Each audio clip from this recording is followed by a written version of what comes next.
Global Sports Line, and great to be here, and I thank you to everyone for the invite. A very special evening. I've been down this road before, graduating from UCCB and King's College, so I know how important and special graduation and the award ceremonies are, so congratulations to all the graduating students here this year. I think you all deserve a round of applause. You made it this far for yourselves. It's almost over. And my name is Paul Barnes. I'm a co-host. I emphasize co to Stacey. I'm on that road still. I'm a graduate here in May from Mount Saint Vincent University. However, I'd just like to add that my coursework is done. Stacey asked, why did you finish your coursework and then wait to graduate? But I heard that you had to, like some from Newfoundland and Labrador, I heard you had to wait 4 months to prepare for the party.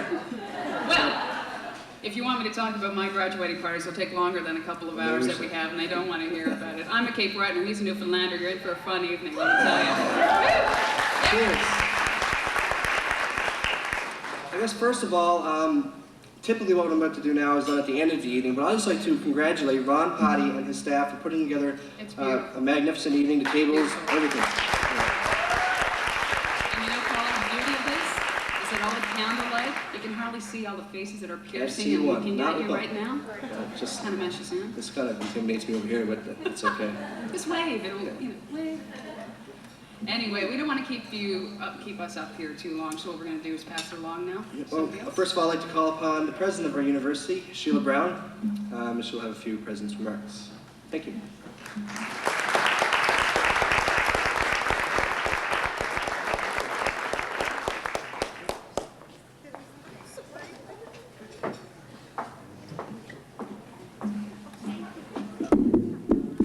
Good evening, everybody. The Cape Bretoner and the Newfoundlander are always a hard act to follow, so I plan to be brief. I want to first of all thank you again for the invitation to attend this evening, an evening of celebration, as we celebrate the accomplishments of our student scholars, our student athletes, our student community leaders, all who have contributed so much to what makes this university a very special place.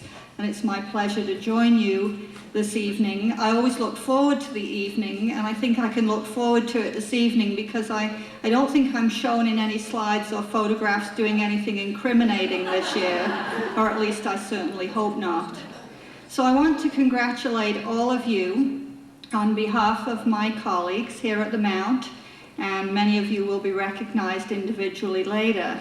I also want to acknowledge the presence here this evening of a number of individuals from outside the university who are strong supporters of the university and its students, and who will always go the extra mile to make sure that, that their support for the university is well known, that they take the university into the community, and they come back to serve us and support us in so many ways. And it's a real pleasure to see people here this evening to celebrate with us. So I hope you enjoy the evening. I hope you have a great time. Congratulations again to all the award winners. And I think that what this evening demonstrates is just how much talent of so many kinds exist at Mount Saint Vincent. You're upholding a very fine and long tradition, and I know that the people who succeed you will do the same. Congratulations and thanks very much.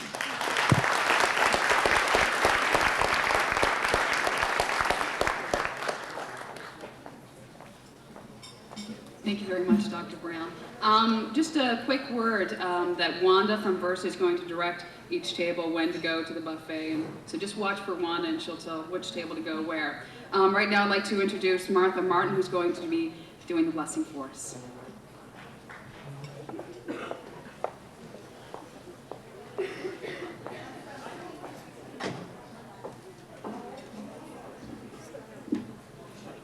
Please stand for a moment of thanksgiving and blessing.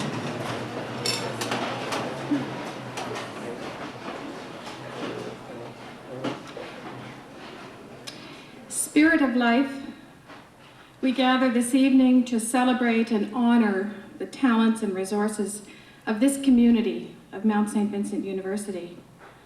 For this opportunity, we give thanks. We are also aware of the abundance of the meal before us and for the many hands which prepared it. For this and all that has sustained us on our respective journeys, we are profoundly grateful. May we use all of our talents and resources to make a difference in this world, to walk gently on a path of love, seeking justice, making peace, cherishing the earth and one another. Amen.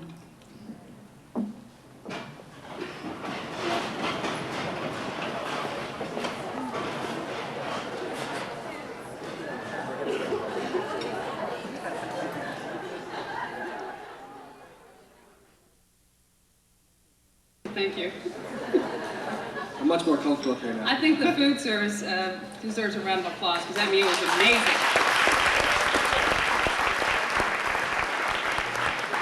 We're going to move along, and I think I should probably introduce this next one because I think you may have a couple of cameo performances in the video presentation. I'd say if Susan Doomrest, the Executive Vice President, had anything to do with this, I'm going to look like an idiot on that. I hope there's some dirt on you. Anyway, with further ado, here's a video presentation, a short one, and then we'll start the award ceremony. So enjoy the video.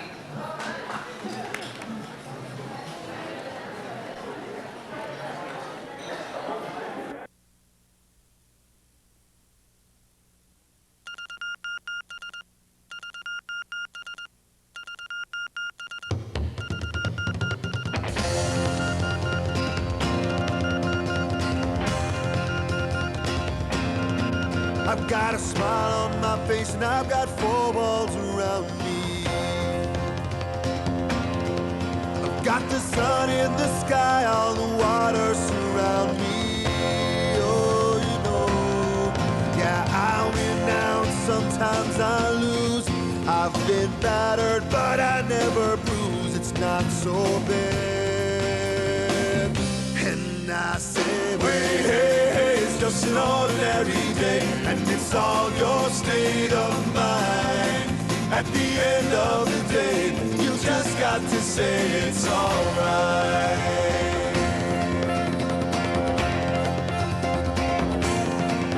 Janie sings on the corner, what keeps her from dying? Let them say what they want, she won't stop trying. Oh, you know, she might stumble if they push her around. She might fall, but she'll never lie down. It's not so bad. And I say, wait, hey, hey, it's just an ordinary day, and it's all your state of mind. At the end of the day, you just got to say it's alright. 'Cause it's alright, it's alright, it's alright.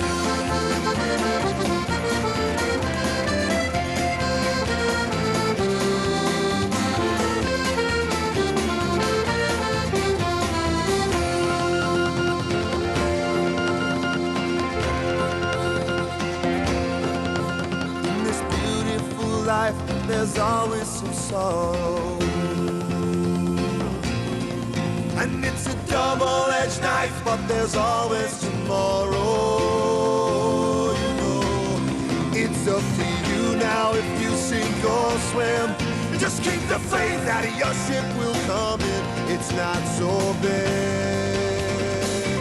And I say, wait, hey, hey, it's just an ordinary day, and it's all your state of mind.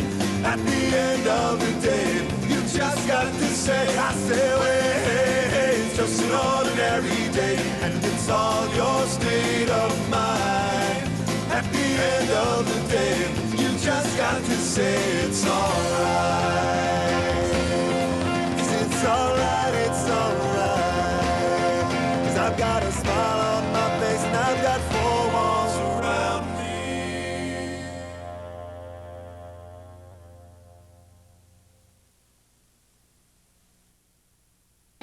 Sad part of having no lights up here. If that's what Mount Saint Vincent University is really like, I think I should have went here instead of It's a lot of fun, man. It's pretty good. Great video. Great video.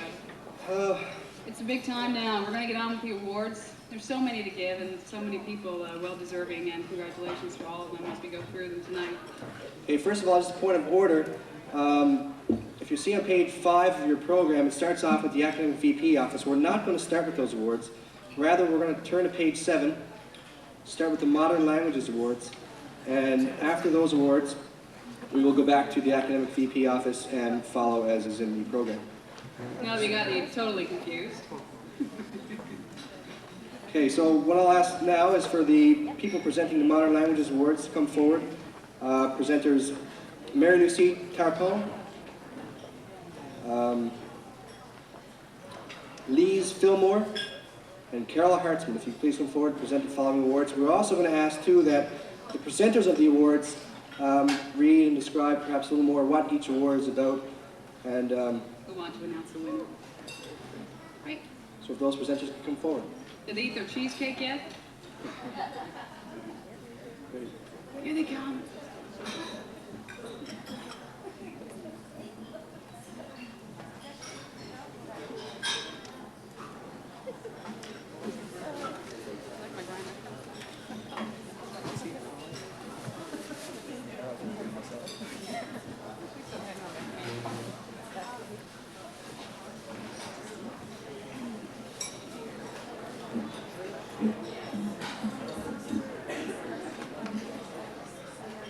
The Spanish Embassy Prize, awarded annually to the student who has achieved the highest standing in Spanish, is presented this year to a first-year student currently enrolled in the Bachelor of Applied Arts in Child and Youth Study. Described by Spanish professor Emilia Santos Montero as quiet and understated, and nominated because of her excellent performance in Spanish 1100, this year's recipient spent 3 weeks last year with missionary friends in Venezuela and plans to return for 3 months this summer.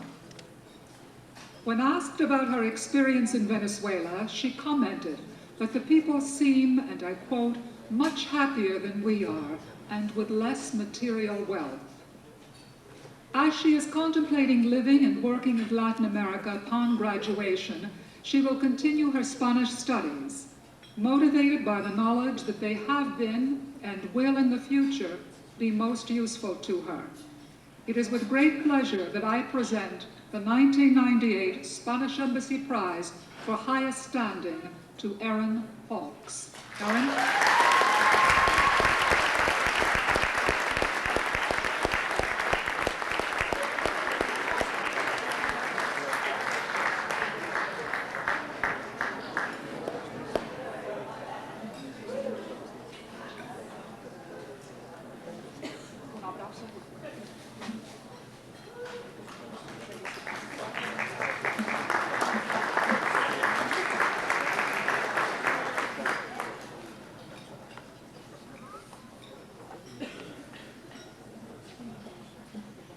Bonsoir.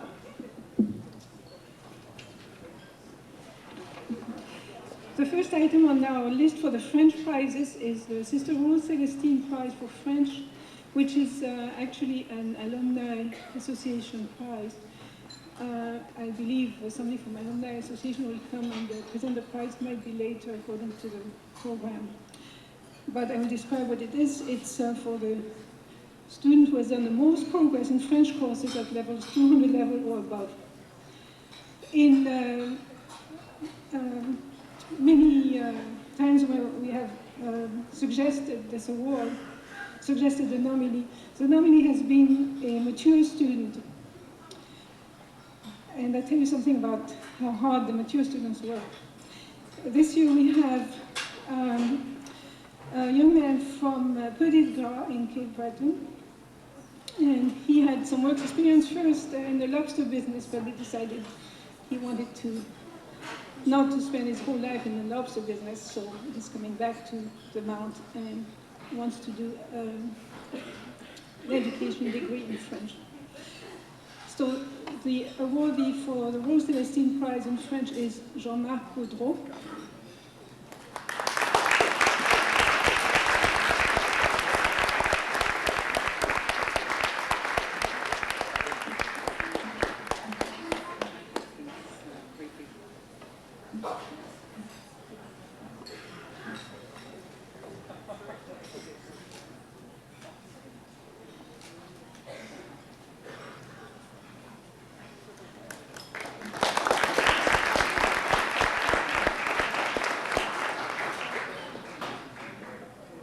The second item on our list is the Swiss Ambassador's Prize in French. This is a book prize awarded to the student with the highest standing in French.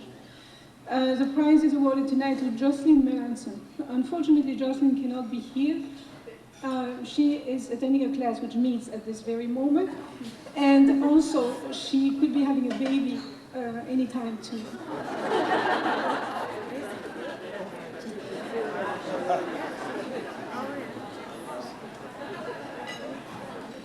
The next prize on our list is a French Embassy Prize, which is also a book prize for outstanding performance in French. And it's usually given to a graduating student. In this case, the student is in the public relation program. She's doing a concentration in French, which is something fairly popular among the public relations students. She's also doing a fairly difficult certificate, the certificate of proficiency in French. And she is getting very good reports in all of these programs. The student is Emily Murray.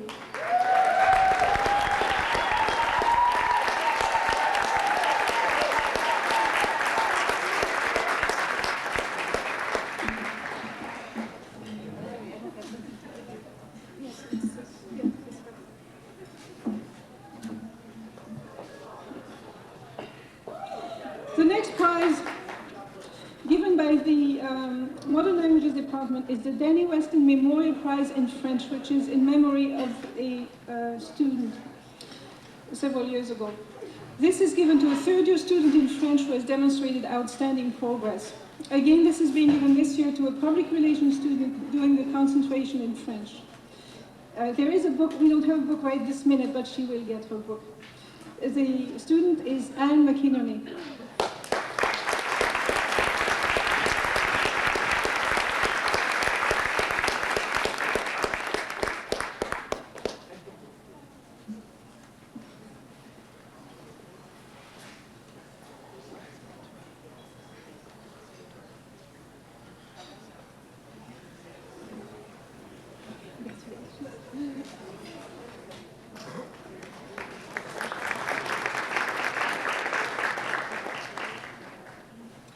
And the next prize is the Alliance Française Prize.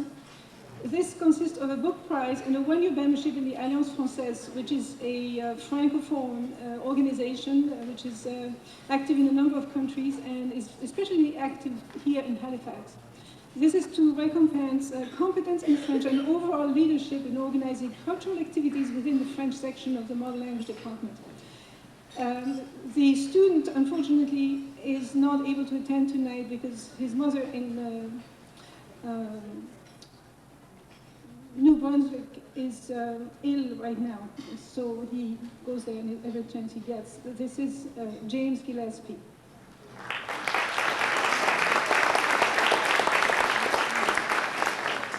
And this is it for the French prizes.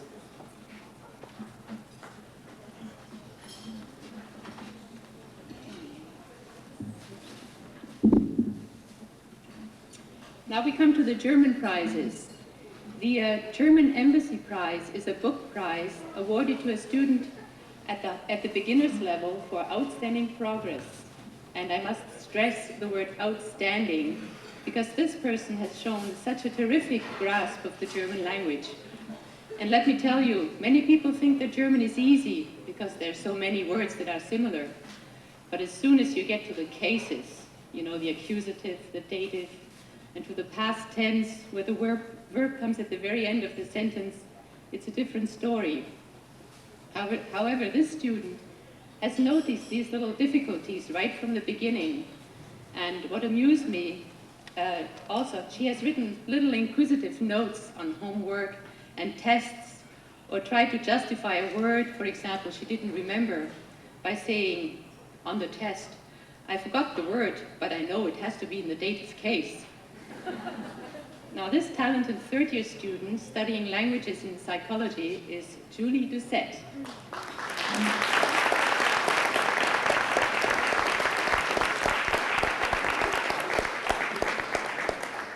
I'm very happy to present this prize to Julie, and I think the book will be useful to her because she's going to the University of Ottawa in September to do an honors degree in translation.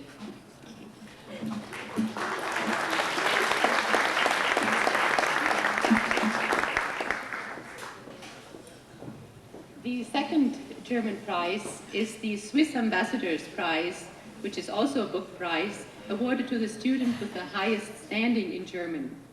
Now this distinction goes to Gardia Worman.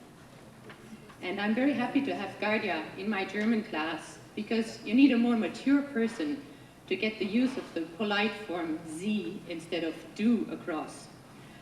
Gardia also brings with her some life experience, being the mother of 3 children, a housewife, and a high school guidance secretary.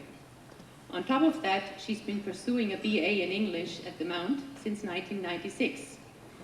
Gardia also likes to sing, play the piano, and read, and eventually she would like to work with books, perhaps in publishing. So I think that Gardia will find this book interesting. But before I present this prize to her, I would like to mention that Gardia has not missed a single class since last September, and she does not live in residence. She also said that she would only come to this banquet if she could collect the prize before 7 o'clock, because she does not want to miss her English class tonight. Gardia.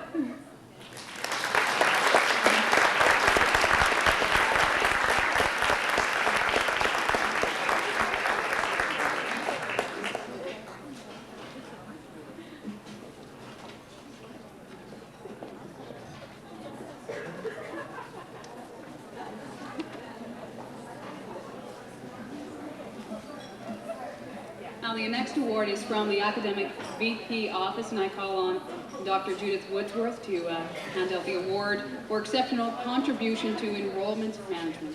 Dr. Woodsworth?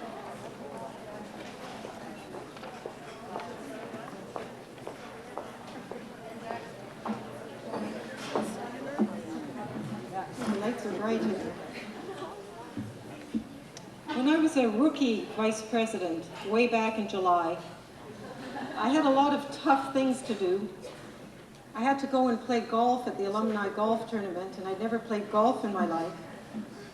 And I had to go to a number of events to meet new students. And I was a bit like the new students. I was kind of nervous. I didn't know whether I would like this place, didn't know whether I would do well. But around me, I kept seeing these very bright and enthusiastic faces, the members of the Student Alumni Association. And among them was a particularly cheerful, smiling face, the face of Krista Stone. Now, I spotted Krista right from the beginning as somebody who would encourage people, help them along, help the people here, and help prospective students who are interested in coming to the Mount. So in the fall, later on, when we thought we might have a bit of an enrollment problem, we started an enrollment management team. And I invited Krista and some other students like Ron Potty to come and be members of this team.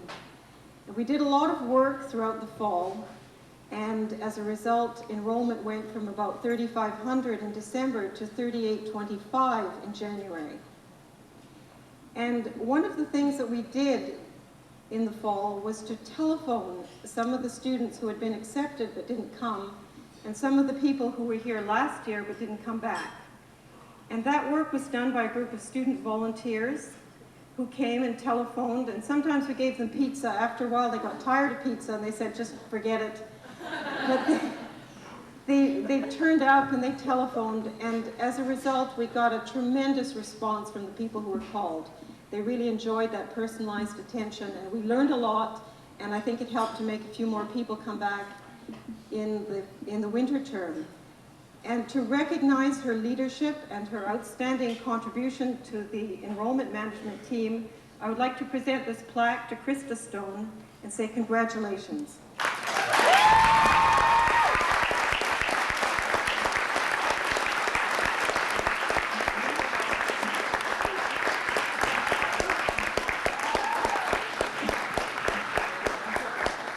Congratulations, Krista. She was sitting right next to me at supper, and I feel like I know her already. And I just met her a couple of hours ago. She's a very vibrant person, and she's just well-deserving. The next awards are from Business and Tourism. I'd like to call on the presenters for these awards. Lorna McPhee, Milton Vachon, Elizabeth Hicks. And I think that's about all. If you can come forward and read off your awards and the recipients, please.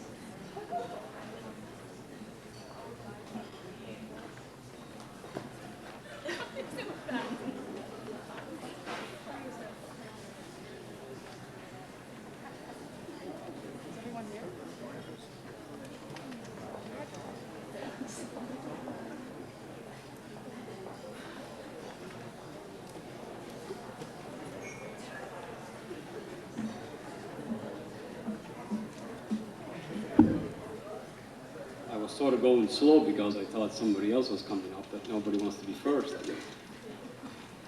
On behalf of McGraw-Hill Ryerson, I'd like to present the McGraw-Hill Entrepreneurship Award. The award is recognized for students or a group of students which have demonstrated excellence and creativity in a business plan project. And the 1998 winners for their business plan entitled Totally Toddlers. The winners are Doreen McKenzie, Heidi Tanner, and Paul Gerien.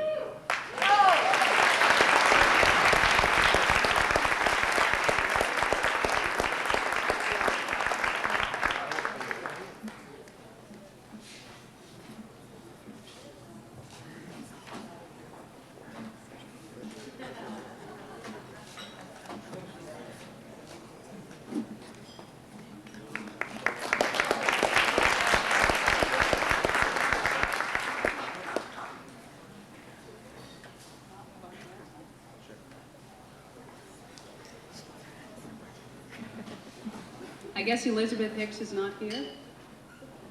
No? See someone shaking their head, no! Okay, we'll get back to that. We'll move on to the next one. The next department is Child and Youth Study, and the presenter for that is Dr. Kim Keenapple.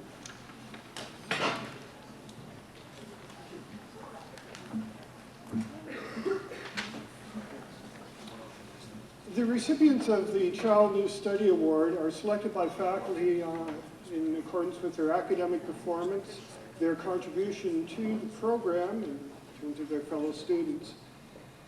And the award also recognizes the faculty's opinion that these people will contribute to the profession in the future.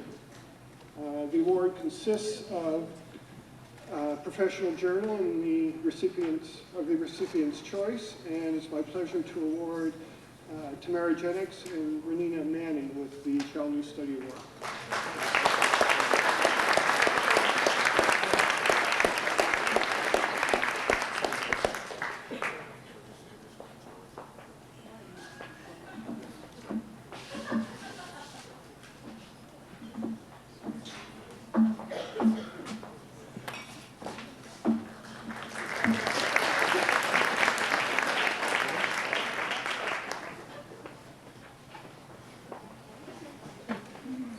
This is the last call for someone who wants to present a business award. Maybe someone from PR could present a business award, I don't know. The next award, we'll move on. Sorry about that one. All right. The next award is the English department. And to present this award, I'd like to call upon Dr. Peter Schwinger, please.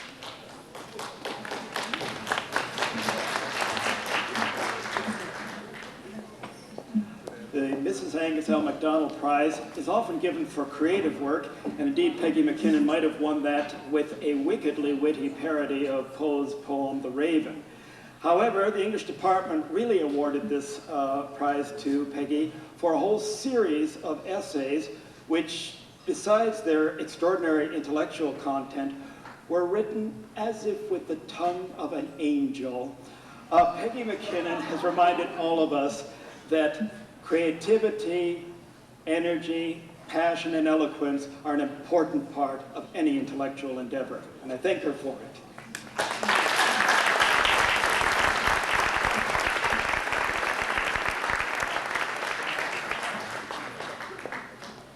Next, for information management, to present an award for outstanding work term performance, I'd like to call on presenter Barbara Casey, please.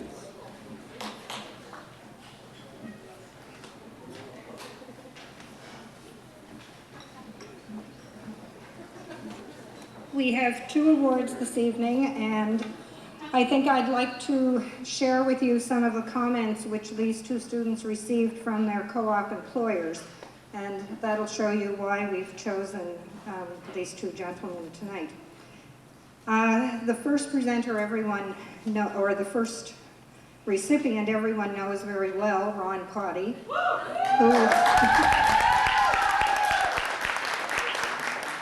and Ron completed an excellent work term with the Maritime Trading Company, and Kent Groves, who was Ron's supervisor, had these comments. Ron shows tremendous initiative and drive. He eagerly takes on new challenges. He takes problem solving personally. He is a team player.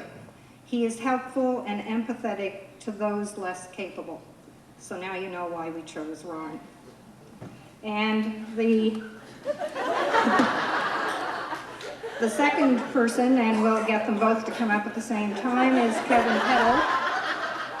And Kevin worked for the Department of Education and Culture, and his co-op supervisor was Jillian Barlow, and Jillian had these comments about Kevin.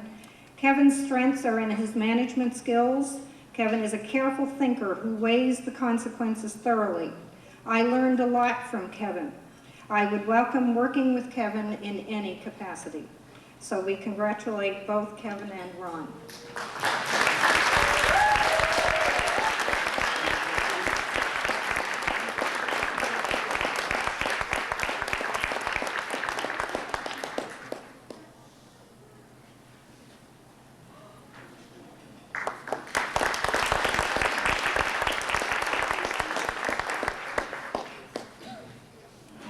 Next award is from the Library Department. I'd like to call on our presenter, Meg Raven, to present the award for Mount Saint Vincent University Library Award.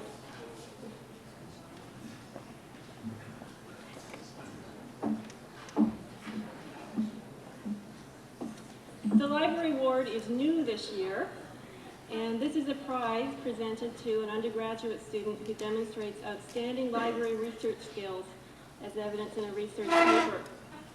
And it's a real pleasure to present the award to Peggy McKinnon for the research paper Wild Songs, Slavery and the Evolution of Jazz. Not only was this a really well-researched paper, but it's a wonderful read. The library will be able to share this with you soon. We plan to put this up on our webpage, so you'll get a taste for her writing style.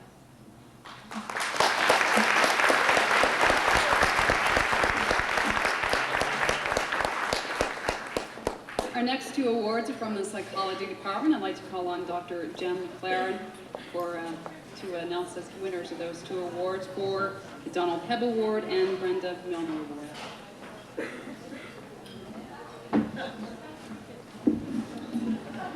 Donald Hebb was is Canada's most renowned psychologist, and he is Nova Scotian from down Chester way.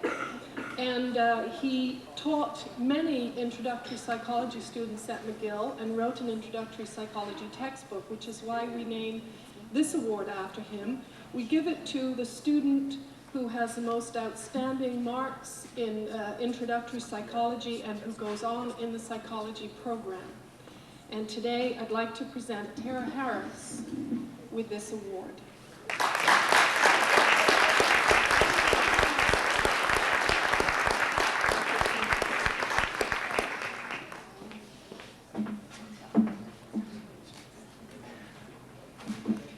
The Brenda Milner Award will not be awarded tonight because Patricia Jones is unable to be here.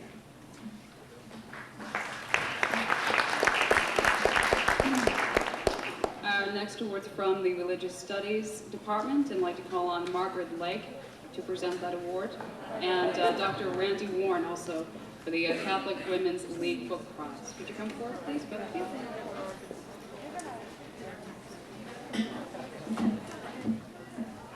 A little bit of change of plans here. Thank you very much. We have two awards tonight. The first is the Bernice L. Chisholm Award. This award is given to an outstanding religious studies major who has completed at least 3 units of religious studies and who demonstrates such qualities as integrity of character, interest and competence in the discipline, concern for people, and social involvement. Our recipient today, Margaret Lake, has shown all of these things, and in addition, let me say, she's a delight to have in the classroom. And if any of you have had the benefit of having Margaret in your class, you know what I mean. Margaret?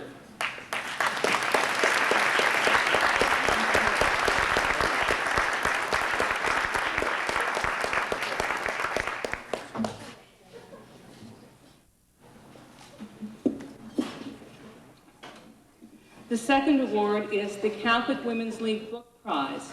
This prize is awarded to a student with outstanding performance in the religious studies program. This year's recipient is unique, outstanding, by all accounts brilliant, and again, a delight to have in the classroom, Regina Cooper.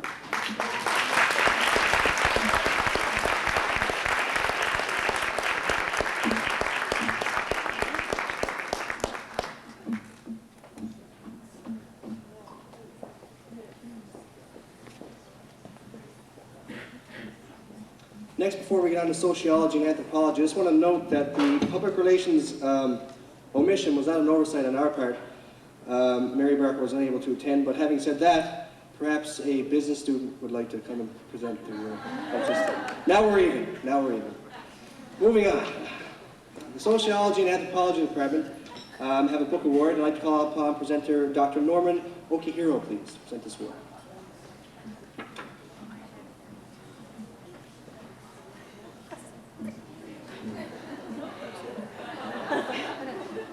You can call on Dr. Norman Okihiro, but you won't get him.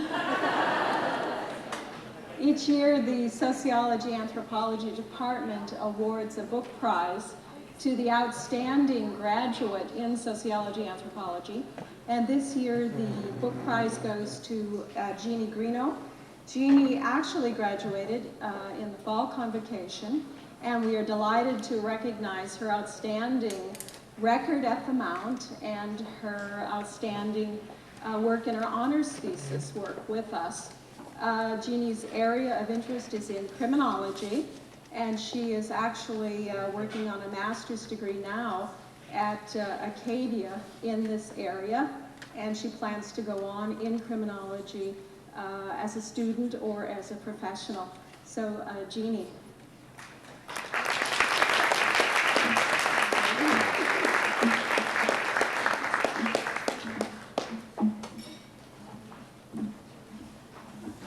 Next, to present the Women's Studies Award, Certificate for Outstanding Performance, I'm going to try to call upon Dr. Kathy James.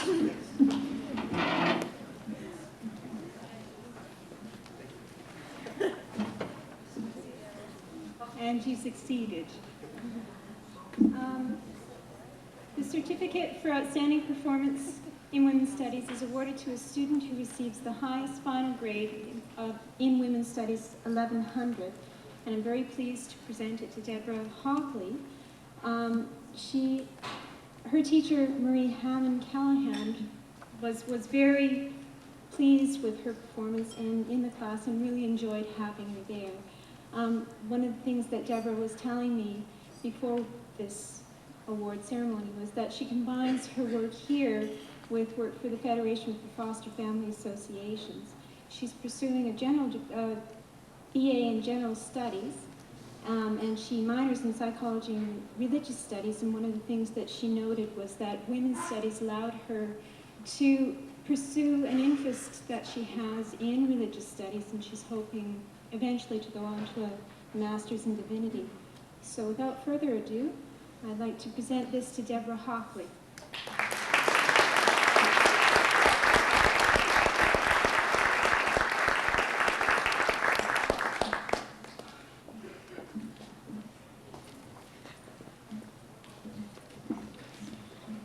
Moving right along, in the Student Affairs Department, I'd like to call upon, please, presenter Fran Cody. I think it's to my understanding that Dr. Carol Hill had to leave, so if Fran Cody's out there.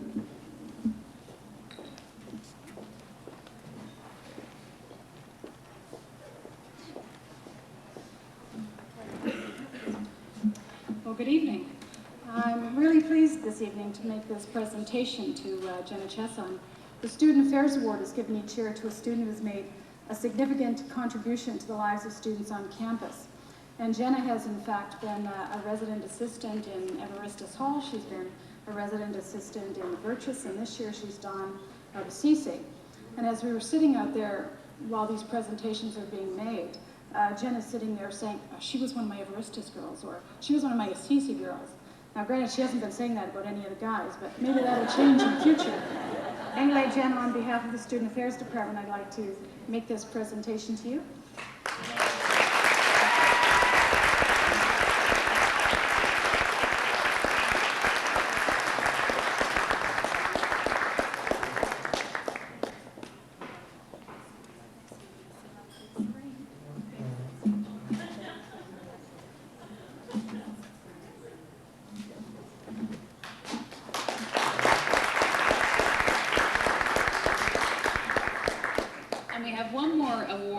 present in the Student Affairs Department. I'd like to call on Loretta Wall to present the award for the Menace Student of the Year.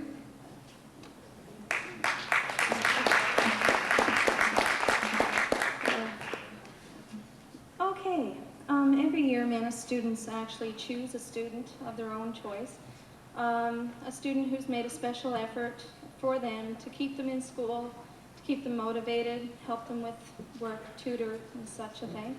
And this year, the Student of the Year actually has been our Vice Chair. Her name is Gina McAvoy. Would she come up and accept this?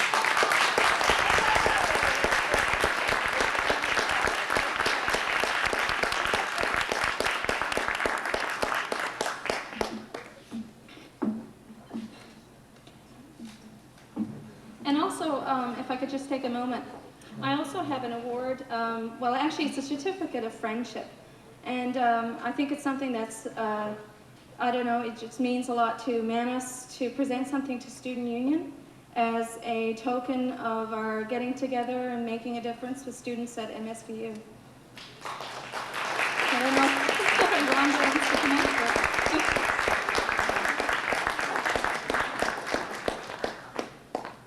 seems how I can't see. You're welcome. Thank you. It is kind of blinding up here. Once everyone comes up here, you're sort of blind-lighted. You can't see anybody out there.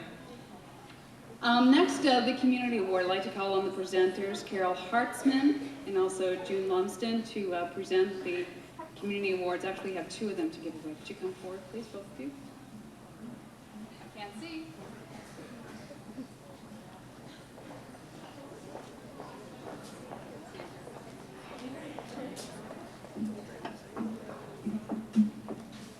Peter Delafis very much wanted to be with us this evening, as the award to be presented is in memory of his wife, Carolyn Delafis.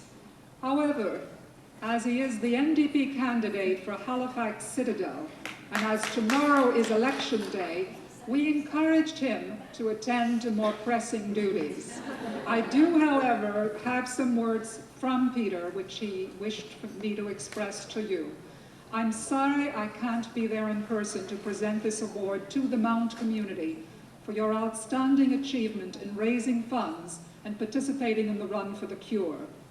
It is an award that is close to my heart, and I know that Carolyn would be very much pleased with your efforts. Thank you very much, Peter Delafis. The Carolyn Delafis Memorial Award for the Post-Secondary Challenge is awarded to the Mount community team for having raised the most money in pledges, over $4,000, for this year's Run for the Cure for Breast Cancer. On a sunny Sunday in October, more than 140 members of the Mount community walked or ran for the cure. This is your award, part of a growing number of awards which will be prominently displayed on the occasion of the Mount's 125th anniversary. Congratulations to you all, and a special thanks to team organizers June Lumsden, Diane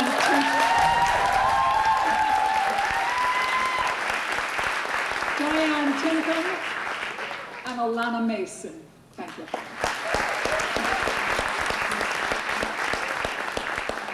One of the incentives that we had for raising money for this great cause, and I have to say it was probably one of the most positive experiences that we have ever had as far as having a community event, and you know how much time and effort it takes, but people just respond, they want to be there, and it was just a phenomenal event. And we'd like to recognize some people that raised a lot of money for our project, for the Run for the Cure.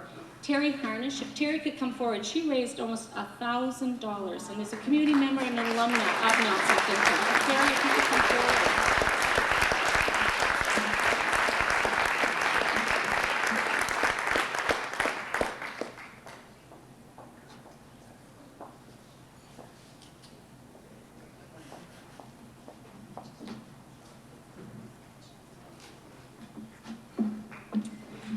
We had a staff category, and Tracy Barton raised the most money for us there. Tracy, come on down.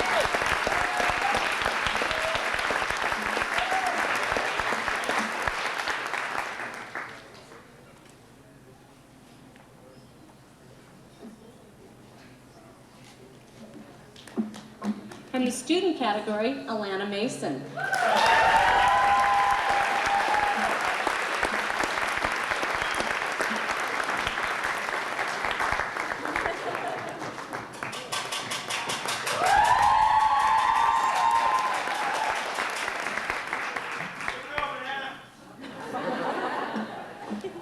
And last but not least, our unheralded leader, Carol Hartzman. Thank you, Carol, for faculty.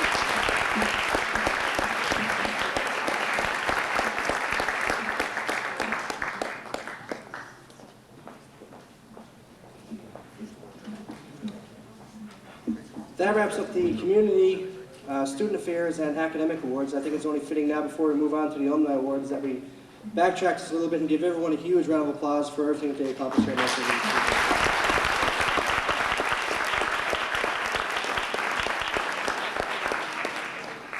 Next, to present the alumni awards, first point of order again. Sister Rose Celestine Prize for French has been already presented under the French category, under the languages. So we're going to move ahead to the Murray Potty Award in Journalism. I'd like to call upon the presenter Shirley Nicholson, as well as Susan Dumas, who presented the Alumni Student Union Leadership Award.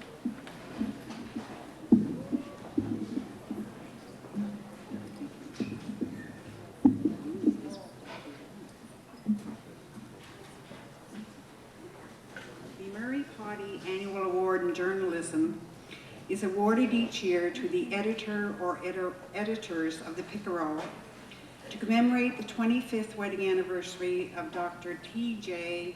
Jock Murray and Janet Murray, and named for their parents, George and Nonnie Murray and Frank and Kathleen Potty. And we're delighted this year that we have two recipients. One is Carrie Young and the other Carrie Warner. The big forward, please.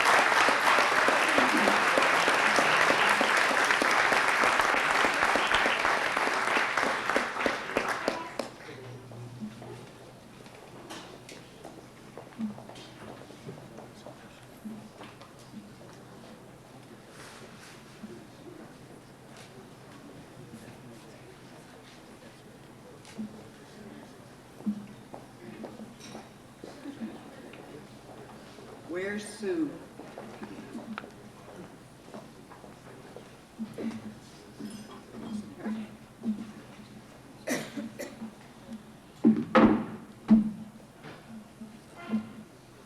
I love presenting this award.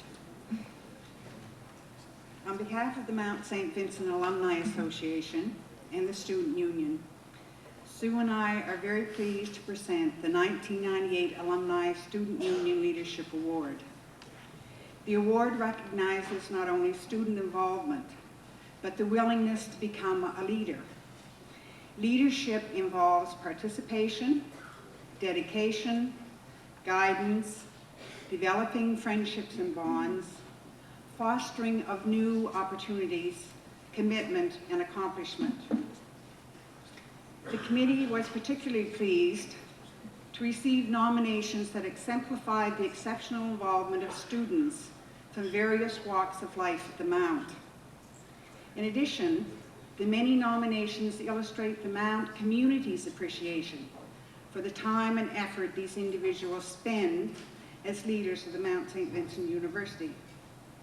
The selection committee would like to mention the following nominations considered for the 1998 award.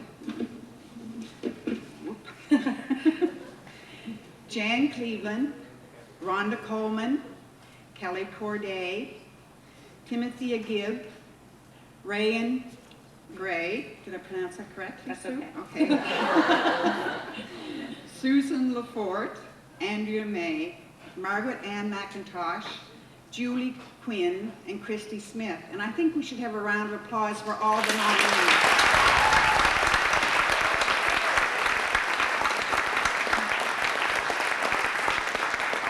I think we're great to have that many nominees. As you can imagine, the committee had a particularly difficult decision to make and felt that two individuals should be recognized and share this prize for their outstanding accomplishments during their time at the Mount. And I have the privilege of, I guess, describing those two recipients. Perhaps the best way to describe the impact of the first recipient is to quote from her nomination, quote, "I'm inspired by her energy and commitment to women and school life." Quote, "I am convinced there is not one, but three, a first-class student quite capable of earning A+ in more than one of her courses. A dedicated student union officer, capable of managing a demanding portfolio, and an organizational genius full of creative ideas to make the Mount campus a better place for all of us to work and live." This recipient has played a role in reliving Mount history, promoting our educational future, increasing awareness of women's issues, advocating student union, and encouraging literacy. And these are only a few of her many activities during her time outside of academic pursuits. Quote, "Whenever I have a question about any aspect of campus life, the answer has always been the same. Ask her, she knows. I can say personally that she always puts things into perspective and has become my surrogate mother, although she doesn't know it." Our second recipient, as her nomination quotes, is a mature, professional, articulate woman who over the course of her studies has represented the Mount and has earned the respect of her constituents. A woman known for her strong convictions as an advocate for students, not only at the many committees and boards she is a member of within the Mount, but also to the provincial and national legislators and officials involved in educational issues. Her well-spoken manner and attitude of fairness has earned her the respect of administration, faculty, colleagues, and no doubt, friends. We have indeed been fortunate to have such a strong female leader to speak on behalf of the Mount as we face turbulent issues and times for post-secondary students in Nova Scotia. Her experiences, from residence to the student union, and strong academic achievement have produced a woman of whom the Mount will be sad to bid farewell as she heads for new endeavors next year, but of whom the alumni is now proud to welcome in its midst. And again, I can say personally that she has made me proud to be a member of her team as she gives us all a good name. The recipients probably know who they are, but I we're guess still so. going to make the announcement. As strong women leaders in student life and dedicated contributors to Mount Saint Vincent University and its mission statement, please join me in congratulating this year's recipients of the Alumni Student Union Leadership Award, Jan Cleveland and Rhonda Coleman.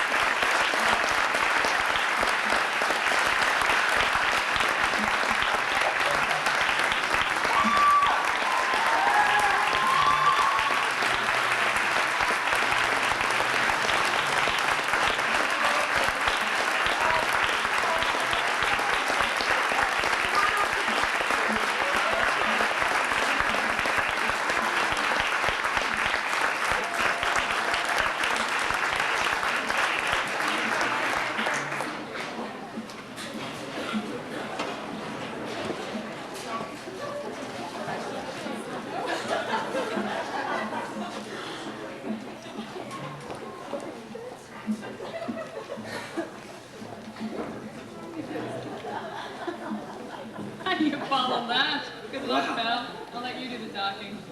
I'll just stand here and smile. Congratulations, ladies. I'd just like to say that I've had the opportunity of both working with and interjecting with both those ladies, and they are very, very deserving. Definitely. Congratulations again. We're going to move on now, and you know, one thing I've noticed over the course of the evening is Mount Saint Vincent certainly has a family atmosphere here, and I'm watching the video, and that looks like a lot of fun, and I think the next awards that we're going to be presenting, it has a lot to do with all of that. Well, the student union, I'm a member of the student union this year myself, but the student union, apart from any of the other awards that are presented here this evening, the student union kind of have activities and functions within the university that go on consistently year after year. And these awards that come up here award excellence in each of those areas. For example, the Society of the Year Award, always a big one, right down to the Fountain Play Center to the pub. And these awards are just Well that. deserved, too. I guess we should call on to the presenters of these next awards. You want to do the honors? First of all, I guess for Society Appreciation Awards, Alison Druin and Jan Cleveland, once again. And they'll also present the Society of the Year Award.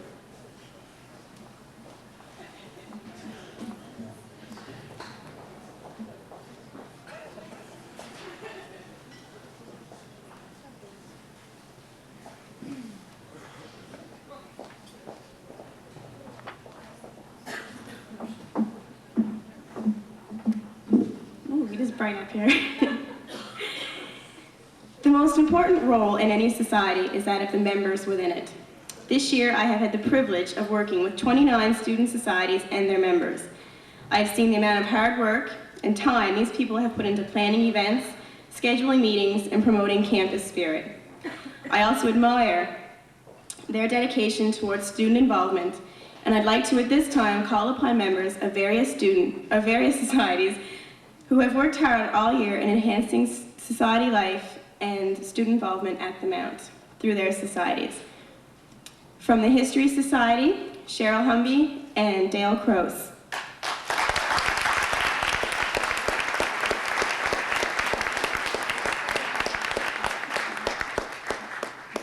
From the Graduate Student Association, Michelle Thomason.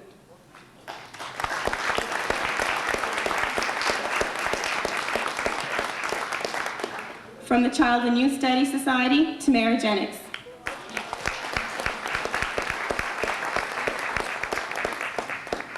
From the English Society, Pamela Wenzel.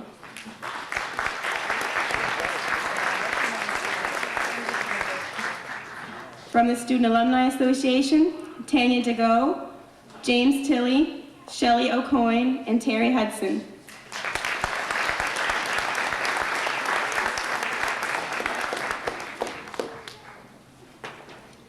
And from the Athletic and Recreation Society, Andrea May.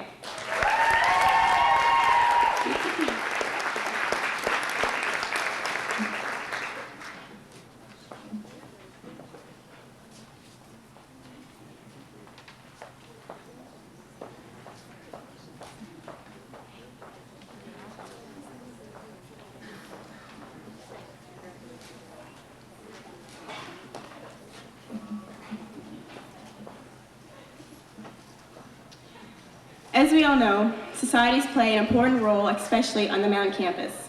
They promote unity among students, participation in campus events, and above all, provide lasting memories of fun for all its members. This year, one society has demonstrated all of these qualities, and with each event planned, had managed to involve such a large amount of students and prove once again that Mount Saint Vincent has enormous student spirit. It gives me great pleasure to ask Andrea May to accept this plaque to this year's Society of the Year, the Athletic and Recreation Society.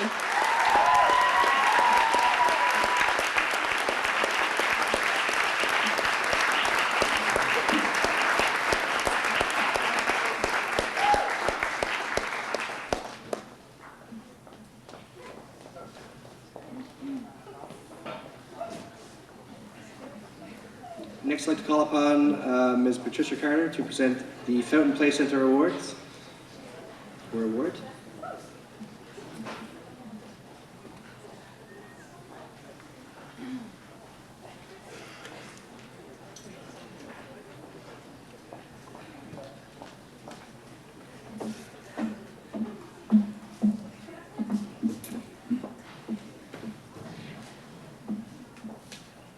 As director of this year's Fountain Play Center, I'd like to take the opportunity to thank each and every one of my volunteers for their time and efforts spent at the center on behalf of myself, the parents, and especially the children who definitely enjoy their time with you. Taking the time to choose individual volunteers that chose outstanding qualities was difficult because each of you brings such important qualities to the center, and they don't go unnoticed, and the extra time spent with the children is definitely not unnoticed. The following volunteers were chosen because they went the extra distance throughout the year as volunteers. Colette Poirier,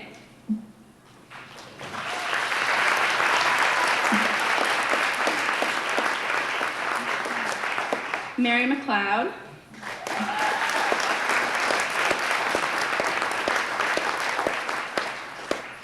Carrie Warner,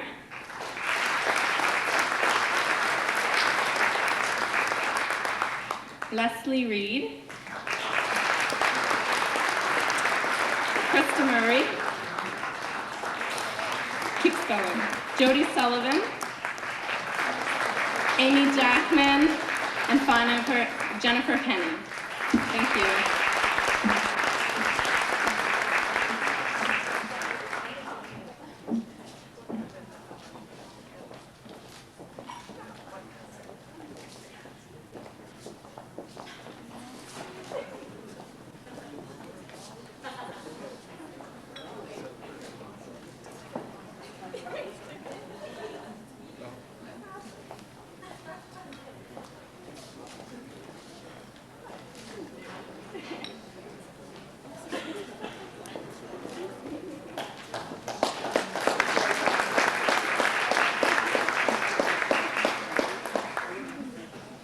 And the next two awards are have kind of associated with Vinnie's Pub. They are the Danny Weston Memorial Award and Labatt Award for Responsible Service. And I'd like to call on Brian McLeod, who's going to present those two awards. Brian?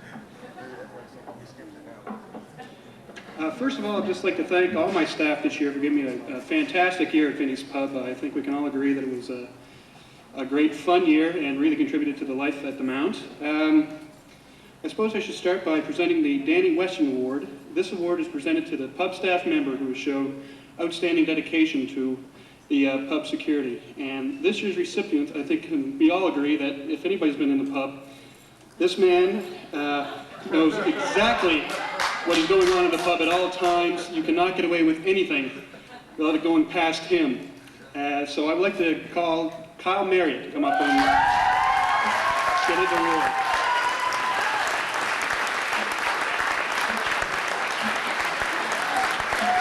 Come on, let's hear it for the big man.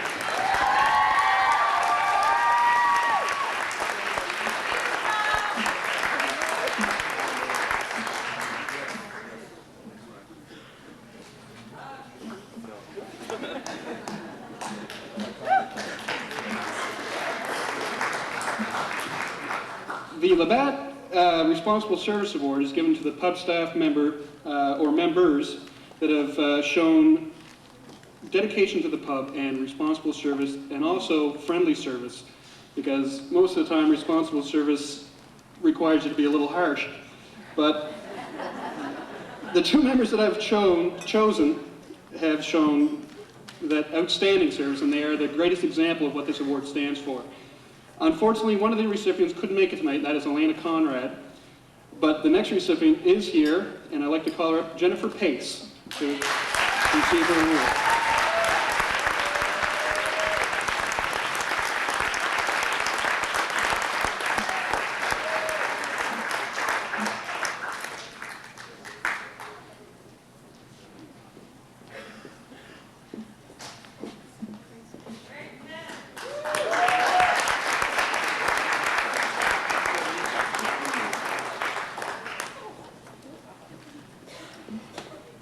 It's so funny that Kyle got the award because I was supposed to meet Paul at Vinnie's today before we came here, and Kyle was there. Congratulations. The next award is the Pepsi Award for Outstanding Customer Service, and I'd like to call on the presenter of this award, Kathleen J. Kathleen?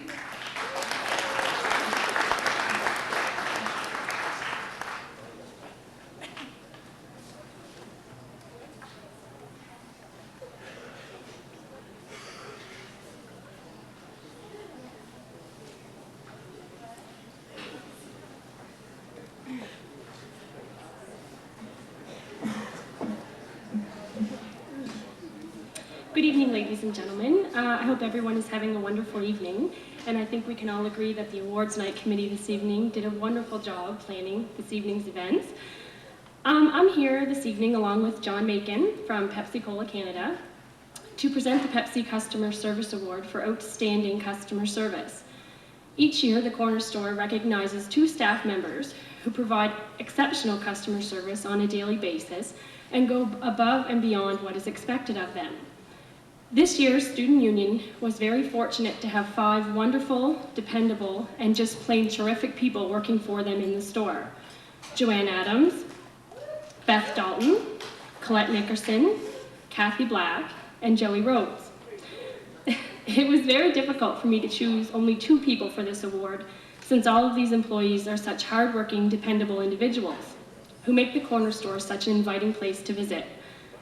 Rain or shine, these 5 people make it to work and are there to serve the entire student body. And therefore, in my opinion, they all deserve this award. All 5 of you definitely make my job a lot easier, just because you're all so terrific. And I would like to take this opportunity to thank you all very, very much. Well, without further ado, I would like to welcome John Gammon and John Macon and Ken Green from Pepsi-Cola Canada, who have taken time from their busy schedules to be with us tonight to help me present this award. The 2 people who I have chosen for this award are not only exceptional employees, but are also exceptional people, and I am sure that their customers can attest to that. They have shown initiative, patience, and general concern for all customers each and every day.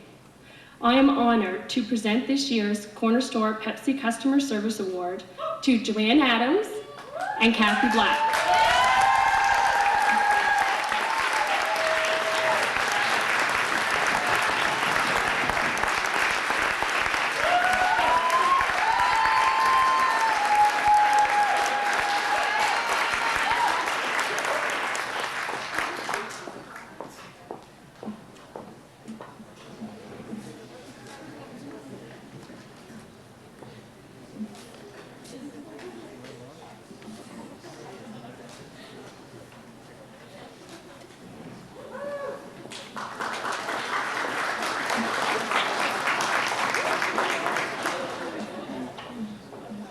Seem to be getting more and more programs up here each time I come up.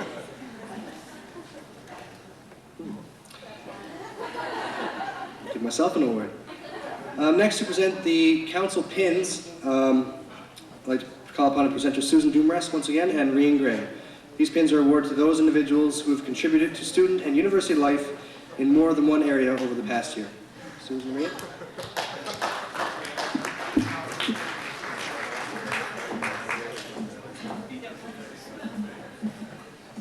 Well, I guess Paul said what I was going to say about the council pins.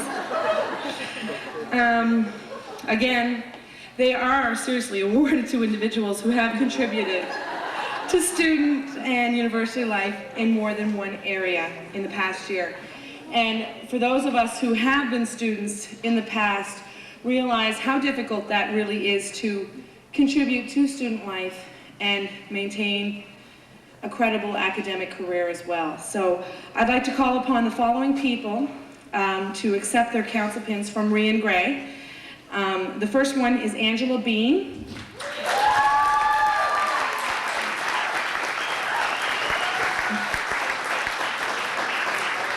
Kathy Lloyd.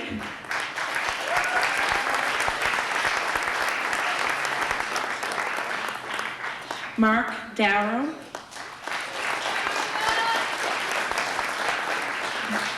And Krista Stone. So congratulations to you all, and we really do appreciate all that you give to the university.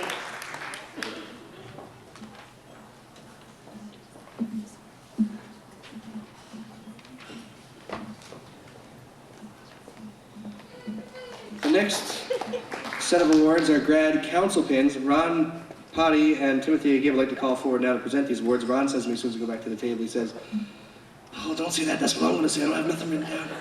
So Ron, it's all yours.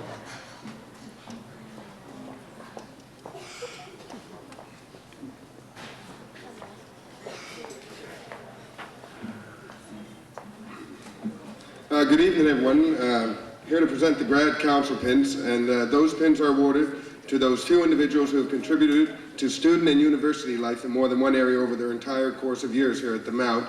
I'd like to call up the following people now to receive the grad council pins: Chris Justinson, Brian McLeod, Charles Williams, Rhonda Lee Kirk, Julie Quinn, Margaret Ann McIntosh, Susan Dumares, Nadine Nas, Christina Hain, and Jenna Chason.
I'd like to call upon now Rhonda Coleman and Timothy Gibb to present the award for Counselor of the Year.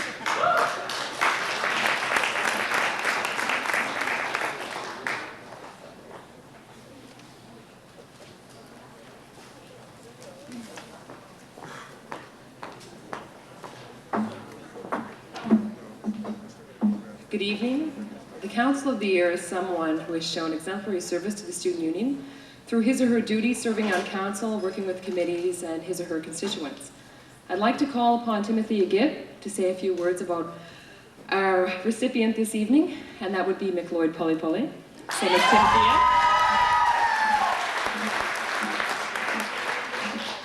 Okay, I've been trying to decide what I'm going to say about McLeod because there are so many things that I'd love to say. First of all, he's the first international student representative we've had on council in 5 years, and that says a lot right there. McLeod has played a huge role in the opening of the International Students Lounge. He's been supportive of all the events that have taken place throughout the year. Personally, serving with him on the External Affairs Committee this year, he's been enthusiastic. He always comes in with a smile, and no matter what's going on, he can always bring a smile to our faces. So congratulations, McLeod.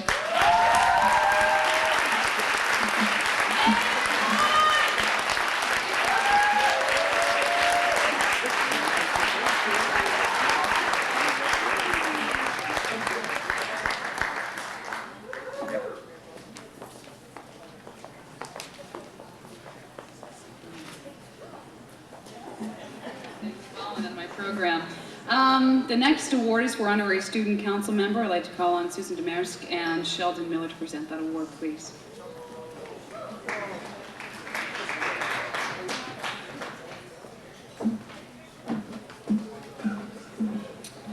The Honorary Student Council members, this designation to a member of the Mount Saint Vincent University Committee who has shown exemplary service to students. And it's very hard every year to decide who we shall choose as the Honorary Student Council members, because we do get a lot of support from the University Committee. And this year we've decided to give them to a number of people who we felt that have helped us through the year in too many ways that we can count. The first one, Sheldon, I'd like you to talk about this person because you've dealt with her more than I have, so.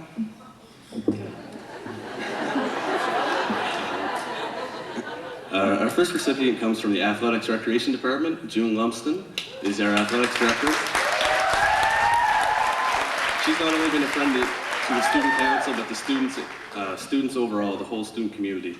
I know she puts up a lot of grief from athletes. I've been there over the last few years, and we've had a few complaints from buses, but June does her best with all the resources she has, and she provides a quality program for all the students here, and I think we owe her some gratitude for that.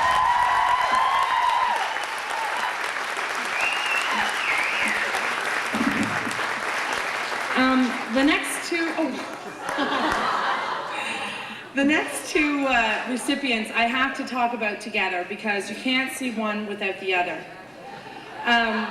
They're so great, in fact, because if we need anything, all we have to do is just call down to maintenance and bingo, they're there in 15 minutes. And I'd like to call upon Mike Campbell to accept his award and also Blake Rutledge's award on his behalf. And by the way, it has been 17 years today that Mike has been working here. So congratulations, Mike.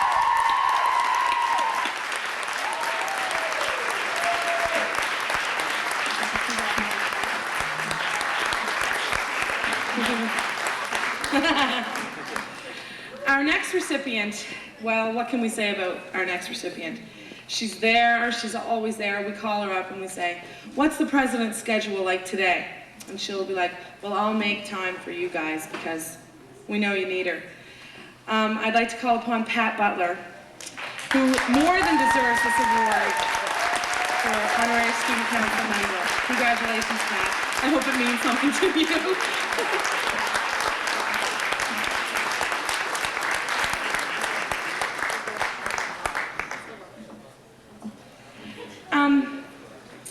Our next recipient has been a valuable resource to the student union, especially to our status of women officer.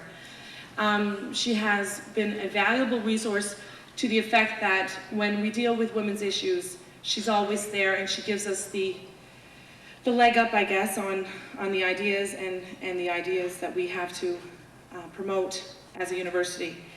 I'd like to call upon Meredith Ralston to accept her honorary student council member. I just found out from my colleague here that she's not here, so I'm sure, Jan, if you could come up and accept this on her behalf, I'm sure she would very much appreciate that. Our final recipients are also not here tonight, but I would like to say a few things about them.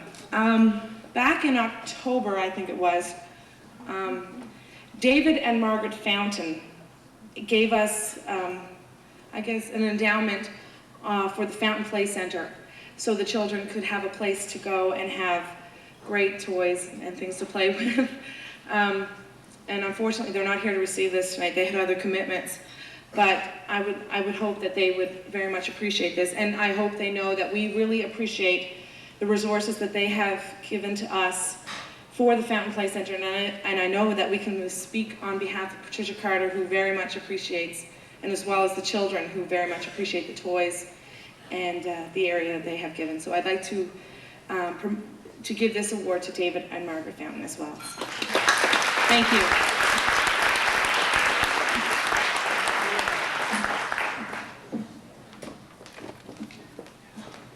Our next award is the Women's Recognition Award, and I'd like to call upon Jan Cleveland and Alexa McDonough to present that award.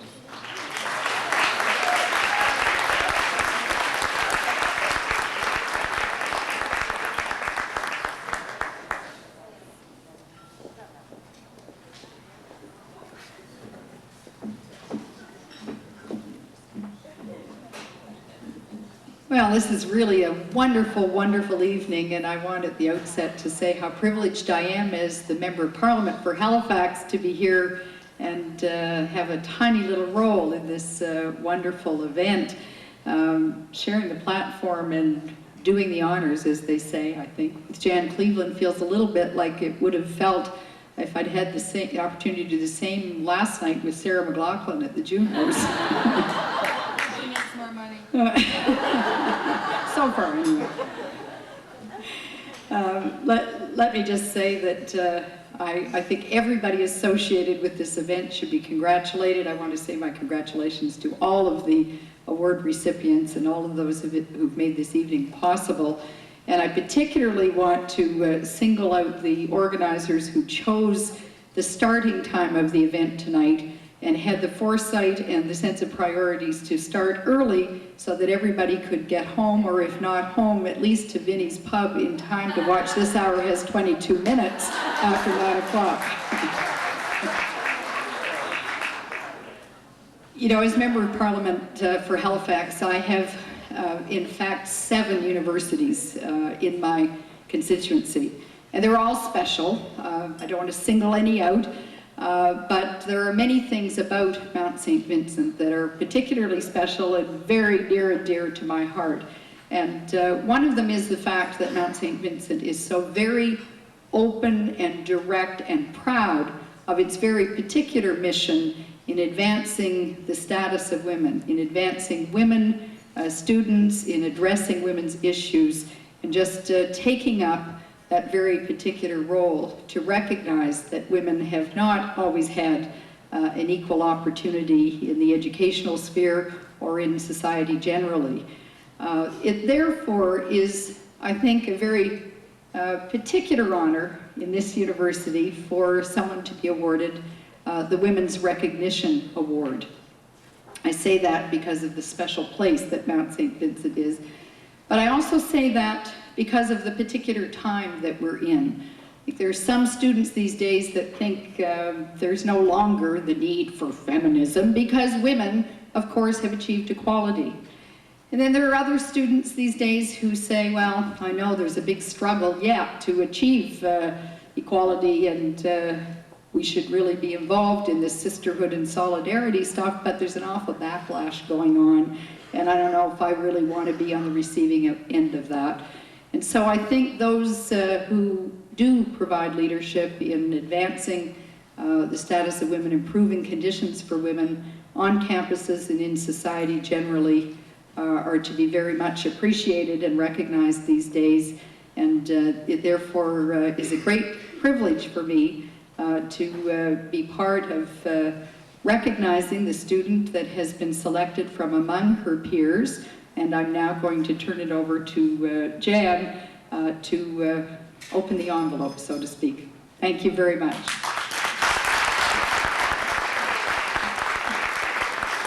Thanks very much, Alexa. And I just want to say one thing to people before I go off on my spiel, which is only really, really short, I promise. And that is one of the ways that you can advance the cause of women and everyone else in this country is to get out and vote tomorrow. I didn't put her up to saying that, by the way. In fact, I thought she was a Tory or a Liberal, and that's why she invited me to be here tonight, so I couldn't be out campaigning. Never, never. Oh God, me a Tory. Well, that's one down. Okay, anyway, I'm not quite as used to this sort of public speaking as Alexa, so I wrote it down. But it's all very heartfelt. It's always difficult to choose to recognize just one person, especially when there are so many very, very qualified and deserving recipients for this award. And this year was no exception. There were a number of really deserving people. So it was really tough for the committee to come together and pick one, but we think that we found an individual who really represents what we like to think of as the Mount ideal. This person has been a member of the Women's Studies Society, also a founding member of the Students for Literacy organization, which is new, and you should all ask me about it after. She's also a member of the Women's Real Vision Film and Video Collective, and she's currently working on her honors thesis, which is concerned with women and AIDS. Many of you know her as one of the helpful student assistants in the library. Her understanding of the importance of providing a voice for women has been acknowledged by faculty and students. Her academic record has merited her a place at the University of Calgary, where she will pursue her master's degree in psychology next year. It is my very great pleasure to ask you to join me in congratulating Julie Quinn for all her efforts this year.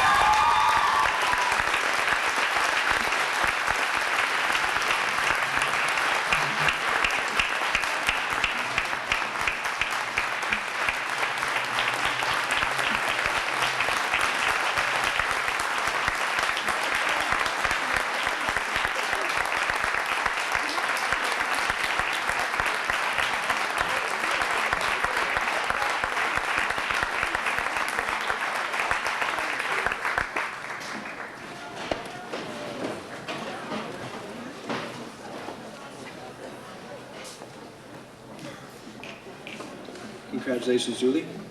The next award is the Bank of Nova Scotia Award for Community Service. I'd like to call upon Rhonda Coleman to present that award.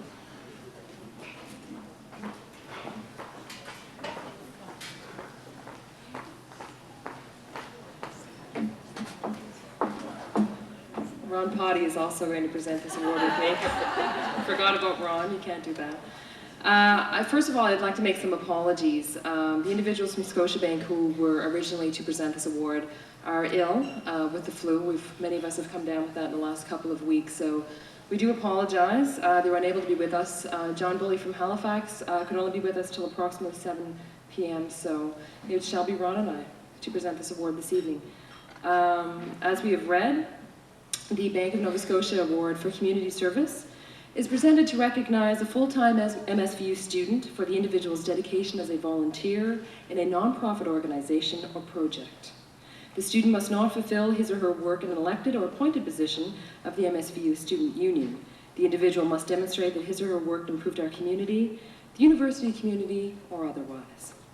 I'd like to call upon Ron to read a little bit of the letter that presented for this particular individual who was selected for this award tonight, because I think it truly tells us a lot about this individual and why she deserves this so much. Ron?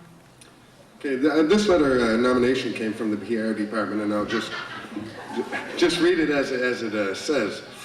This letter is to nominate Emily Murray for the Bank of Nova Scotia Award for Community Service. As a student in the Public Relations program, Emily began work on a volunteer recruitment video for the Nova Scotia division of the Canadian Cancer Society. Although she met the course requirements, she was not satisfied with the product and continued as they went about their work. Volunteers, a vital part of the Cancer Society, helps with a variety of activities from fundraising to patient care, and Emily has been documenting their work since the summer of 1997. She has also developed the script from scratch and revised it, and is now in the final editing stage. As a result of Emily's commitment, the Cancer Society will have a professional product that will be used provincial-wide to recruit volunteers. We certainly think she meets the criteria for the award. Emily, please come up to accept your award.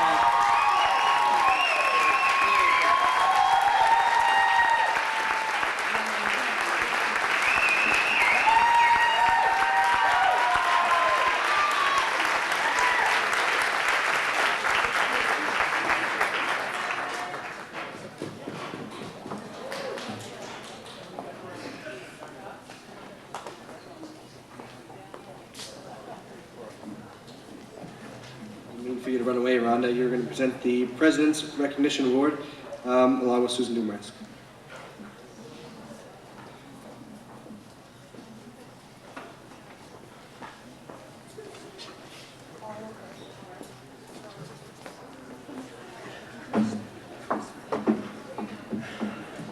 I'm sorry, I guess I didn't read the program. I thought I could go away, but here I am back again. I want to talk a little bit about these recognition awards. Again, I am truly honored to have been a co-recipient of the Alumni Leadership Award.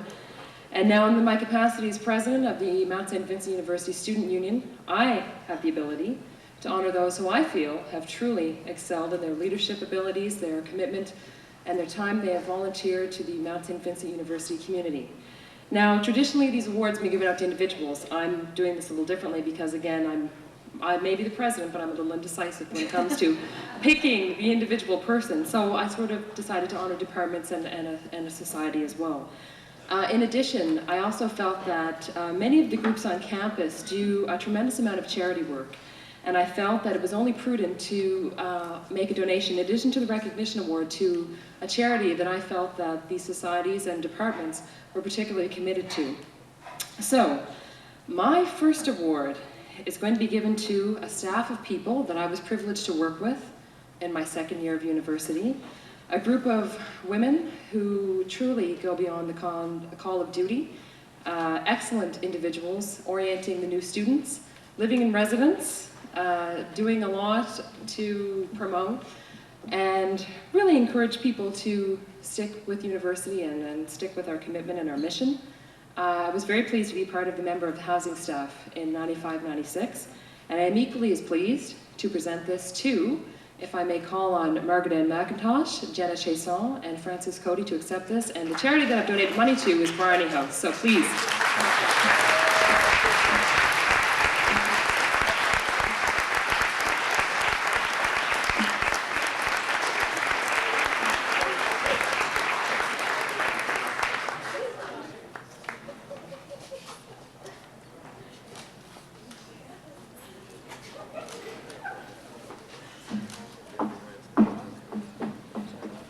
second group of individuals I choose to honor are truly exceptional. They have shown such a strong commitment to the community via athletics, via leadership, and certainly just via the commitment that they've shown to individual students. I've gotten a lot of support from these individuals over the past year and years that I've been here at the Mount, and I think it's only prudent to recognize them at this time. The charity that I've donated to has been breast cancer research. It's something near and dear to my heart and also their own. So I call upon June Lumsden, Joanne Burns-Terrio, and Andrea May to come up and accept the second recognition award.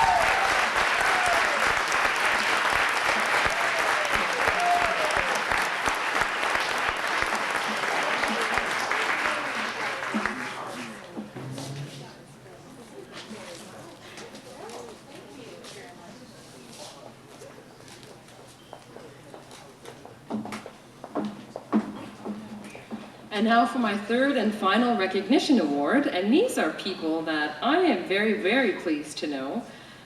We've had a lot of fun together, and they've done so much to promote a group of students who have not been recognized for a long time, and I think it's about time we've done that. International Students Society has done so much for us this year, from potlucks to our skating, which we've seen in the video. I didn't skate, I'm sorry, I haven't done that in a while, but I'd like to call upon, and I apologize, I'd like to donate some kind of financial compensation for either an international student bursary or something to your society. I couldn't decide either or, but you can tell me when you come and get your award. So McLeod Polly and Kelly Corday, the president of the International Student Society, please accept your award.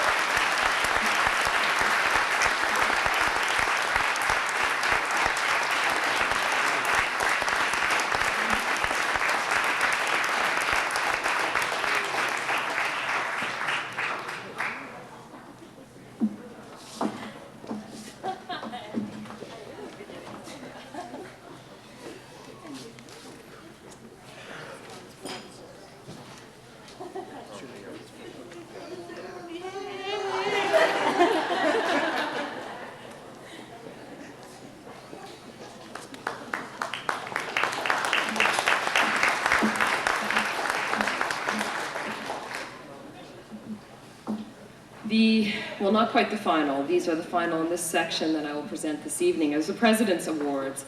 Traditionally, again, I've moved away from tradition. It's to an individual who has shown exemplary service to not only the student union but the community. I've chosen two people, my indecisiveness again, but I want to talk a little bit about the first recipient, who I had the pleasure of knowing for a couple of years now, and on a personal note, this is the person that greets me every morning when I come in, either to a meeting or to school or just to be here. She always greets me with a wide smile and her news of her events over the past weekend. The neat things that she has done and just sort of wanting to talk to me and sort of see how I'm doing. And I'm sure she does it for so many other people in the university community. I would like to call upon Joanne Adams. Yeah!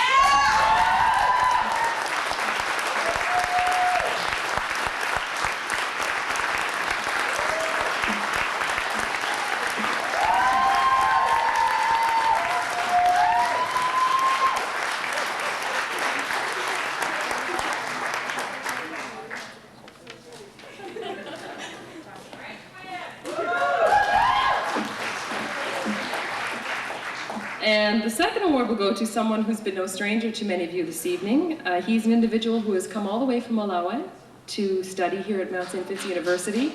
He's doing his honors in human ecology, I believe. I hope I stated that correctly. He was crucial in lobbying for the opening of the International Student Lounge we've opened in Rosaria, a place for us to meet and study and do all the things that they've been unable to do in the past few years. Needs no introduction, but I shall do it anyway. McLeod Polly.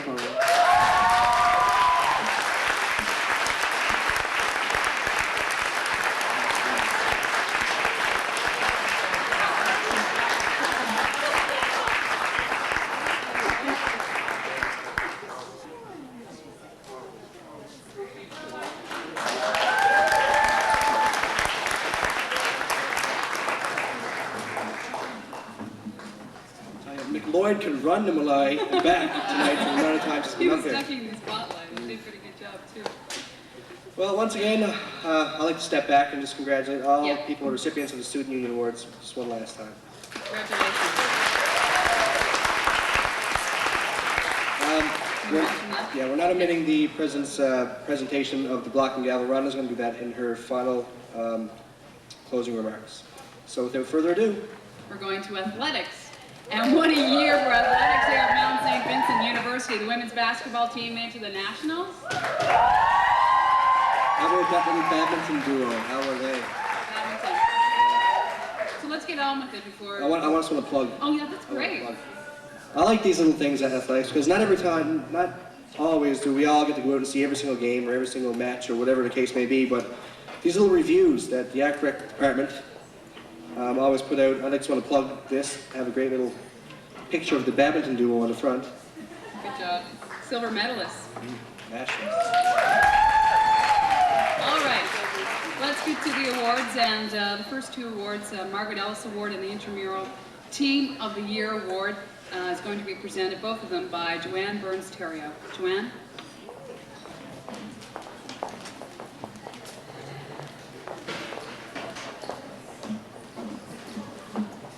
Good evening, everyone. I just want to say what a great year everyone had in athletics and recreation and student union and academics this year. I found that the school spirit this year was just outstanding, and we had a lot of fun in athletics this year.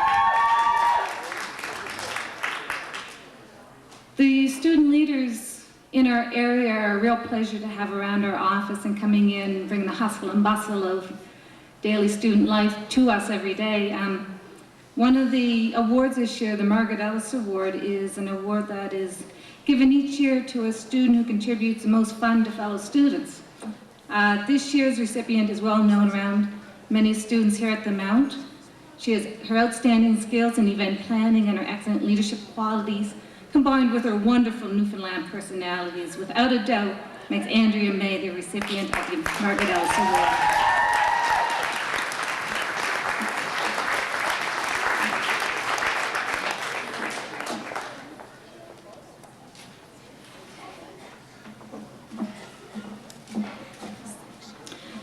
The second award that the Campus Recreation offers is a Team of the Year. And within Campus Recreation, the Intramural Team of the Year is awarded to the group of students who together demonstrated outstanding leadership to Campus Recreation. This year's recipient is the Athletics Recreation Society. This year they hosted numerous events in Vinnie's, the Halloween party, the Christmas party, the Battle of the Bands.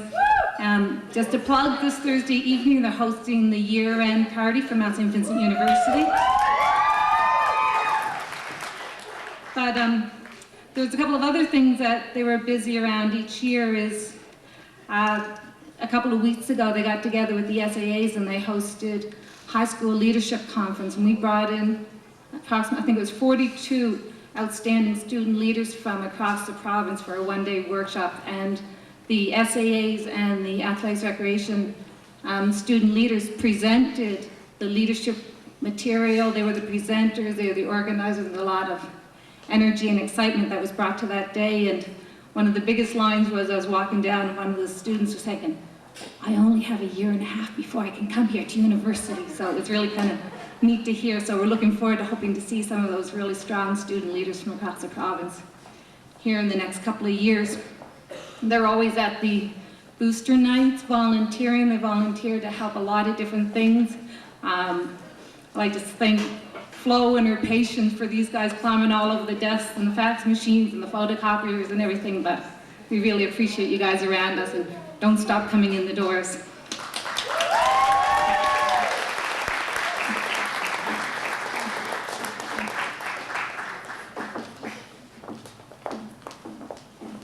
Hi, my name is June Lumsden. I'm the Athletics and Recreation Coordinator at Mount St. Vincent. And tonight we celebrate the achievements and accomplishments of the Mount St. Vincent Mystics. Last year, a large number of our student athletes graduated, and we knew that 1997-98 would be a year of development and growth. 36 of our 62 student athletes are first-year players. We qualified and participated in the Atlantic Colleges Athletic Association Conference Championships in women's soccer, badminton, women's basketball, men's basketball, and badminton. We took home the conference title in women's basketball. That hasn't been done since 1991, so congratulations. And we earned the right. We won the mixed doubles in badminton. And these teams traveled to the Canadian College National Championships, where our mixed badminton team won the silver medal. First time ever. It is it's the highest recognition that an Atlantic College team has ever earned in the history of Canadian college badminton, so congratulations. We've enjoyed the support from so very, very many special people. And our thanks goes out to the Athletics Society. You've been phenomenal support to our athletes and to just the student population here. Our parents, our players' parents, their friends, families, the ARFA staff, Pepsi-Cola Canada, thank you so much for all your support. And last but not least, the Tin Pot Gang, Alana Mason. Thank you. For me personally, I would also like to sincerely thank the Student Union for honoring the Athletics area. It really is a team effort, and Flo, Joanne, Pat, Angie, and Jennifer and I really thank you for acknowledging our work, and we appreciate it. And I have to say, it's the best place to work in Mount Saint Vincent. We just have so much fun, and I just want to thank you guys for being with us. Enough said and done, let's get on with the celebration and salute some of our finest athletes and student leaders. So I'm going to ask Mike Kingston from the badminton team to come forward first, please.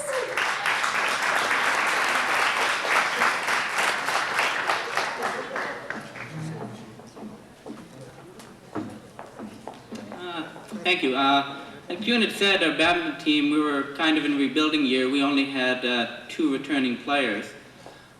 We started off though, we pulled together a good young team. I have to thank, he couldn't make it here, but Sean Lehman, who is one of my former players who's assisted me in coaching and actually got the team started while I was floating around the Arctic in the fall. But when we did have this young team, and when it came time to try and pick the most improved player, I sort of had a lot of choices that I could have given it to any of them. But one consistently stood up above the rest, and most improved player is Melanie Gagnon.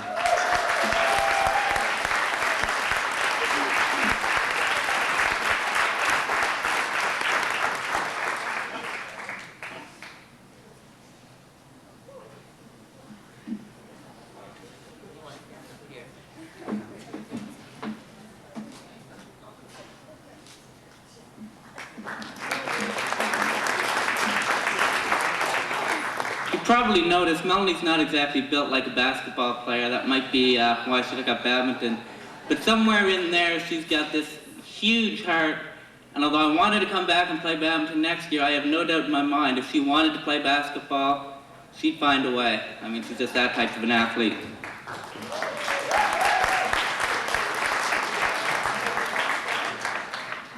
Anyway, the next, I said I had 2 returning players from last year, and as you just heard, it's Chris White and Grace Kinney, who won the silver medal at Nationals. Sometimes as a coach, you get some very special events. I mean, I enjoy coaching, I've done it for a long time. I started when I was quite young, but every once in a while you get a very, very special moment, and Nationals this year was, it was one of them. And came out, and when they were playing the semi-final match, and when you coach badminton, you're not allowed to call a timeout, make a substitution. You can only sort of sit there and watch the match and hope your preparation was done properly, and really just get nervous, which is what I did. But when they came down to the final match to make it into the gold medal game, out they went on the court. I was kind of shaking, sitting there on the side of the court. And as the match unfolded, you kind of see everything we sort of worked on for 2 years all come together in sort of what was probably the most important match they had to play. And it helped me relax, and they won that, and it was just a wonderful feeling to watch just how thrilled they were. The next day they had to play the gold medal match. Chris had sort of been battling the flu all along. And Chris got up and he said, "I don't think I can play." He really looked sick. And if anybody knows Chris, it's hard to get him off a badminton court, to do his homework, to do anything. I mean, he wants to play. Doctor wasn't sure if he should have played, but they wanted to give it a go. And I think they knew the other team was good, and without being 100%, they really didn't have a chance to win.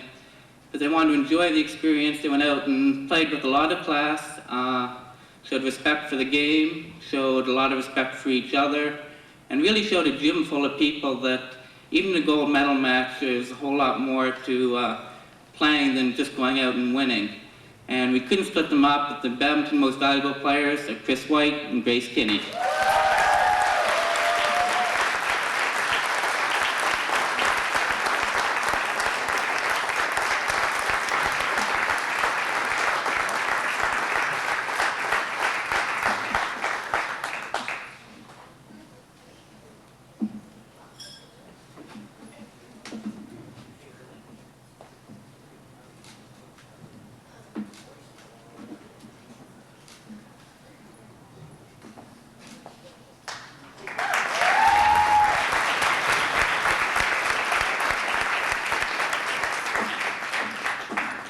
Rick Plato from the men's basketball team to come forward, please.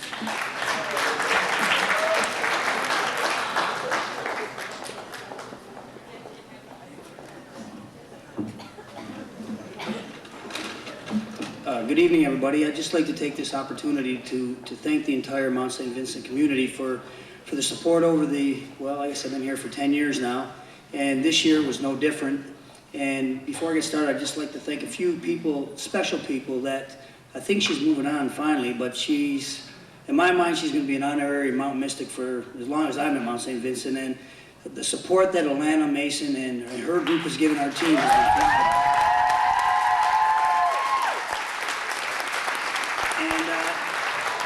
I just want to add that when, especially in the playoffs on the road when we were at the Agricultural College, it was their home court, and when we defeated them in the semifinals, not a lot of people gave us a lot of, well, hope this year. It's the youngest team I've ever had.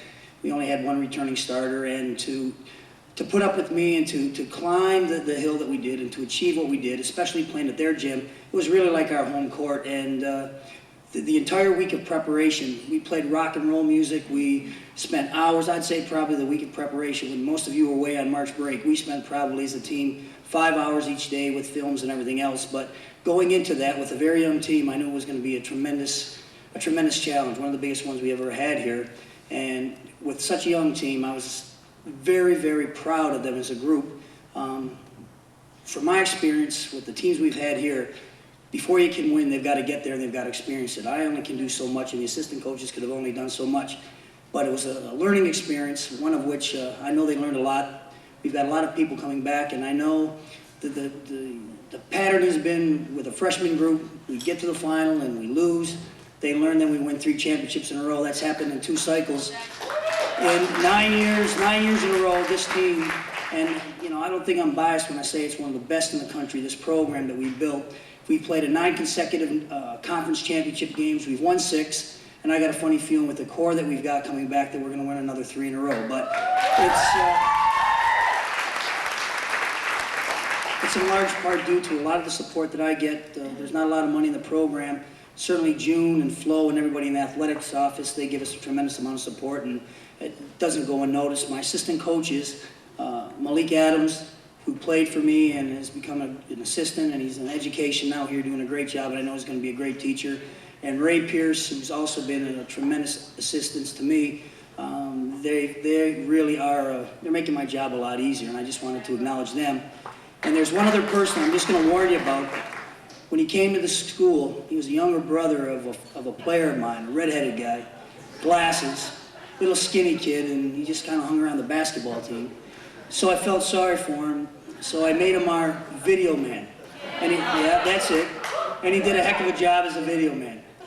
And then he moved on and won one of the most prestigious honors the school probably gives, the Corner Store Award.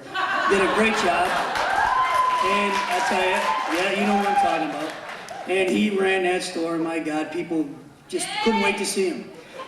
And now this year, when he could, because he was the vice president of something, I don't know what it was. But he was the vice president anyways. And he did a great job, and I know Sheldon Miller's gonna be a great president. I'm just warning you ahead of time, watch the treasury. So, a lot of you only know Sheldon, what he's done the last year. I've known him since he came here. and I know he's going to do a great job, and I'm extremely proud of you, Sheldon, and the best of everything as president next year.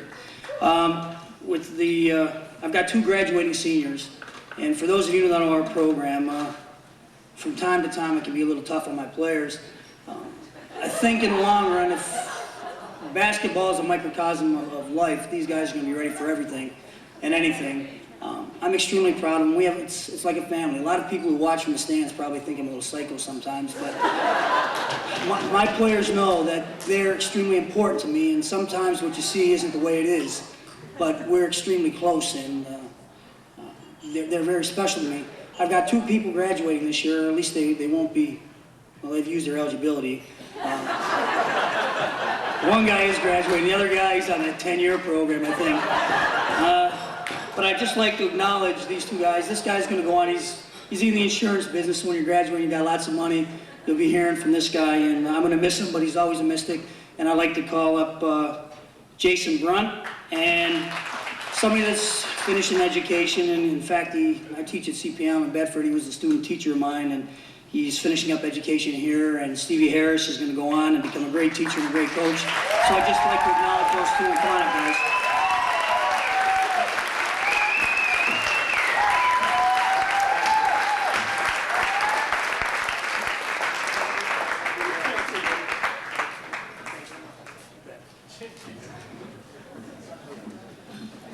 Like I said, we didn't win this year. I think everybody in the country, except in the conference anyways, at least the people, except for the people around here, we're glad to see somebody else win, but we'll get that banner. And I just want to congratulate the girls. I know how hard they worked, and I'm proud of them, and I know how much they deserve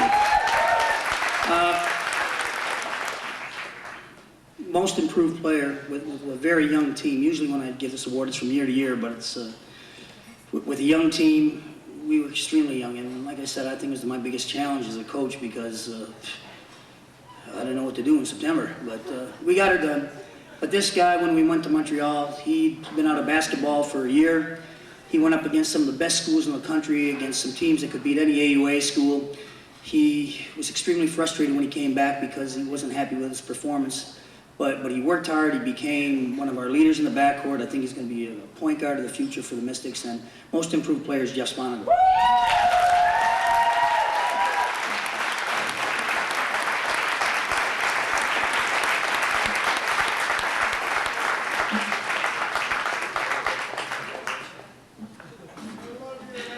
The most valuable player, he's got to get something tonight because his girlfriend's just wiping up, winning everything. Yeah, his girlfriend Emily, she's the smart one, the good-looking one. And this guy, he's kind of like the Bam Bam of the family. So. When Craig Sampson came here, he didn't play much, and I try to tell my freshmen when they come, they have to learn. When he came, he had a big heart. He had a big heart. And he didn't play much, and he can tell you stories about getting dunked on when he wasn't paying attention and just learning the hard way. But there's no question in my mind that he was the heart and soul of our team this year. When I told him he was going to be captain, he was a bit apprehensive, a bit tentative, but over the summer he thought about it and he really took the challenge on. He's not a real vocal guy, but he's tough as they come, and I know he's going to be the heart and soul of our program. And next year I'm looking for bigger and better things, but certainly this year, without a doubt in my mind, the MVP of our team has been Craig Sampson.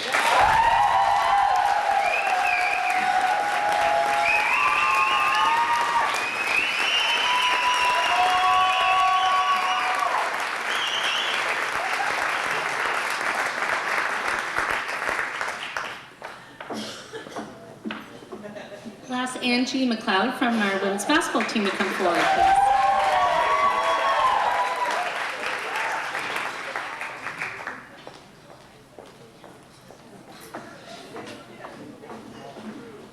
Well, first of all, June, I'd like to thank you for letting me follow Rick.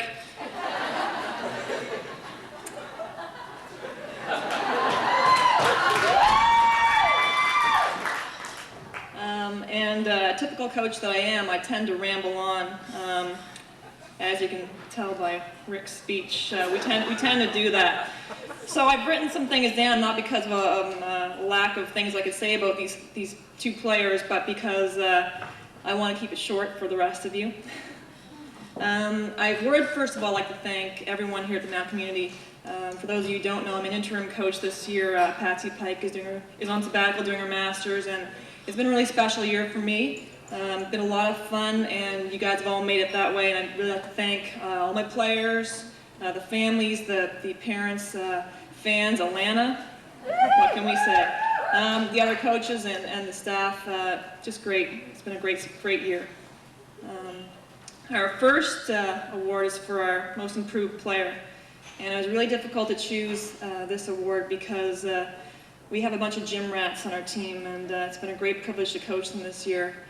They just get in the gym and work really hard for me, and so therefore it's really difficult to choose our most improved player. But this athlete plays her guts out every day, during every game, every practice, and she doesn't often receive the credit she deserves simply because she plays a position that's really thankless and it's extremely difficult.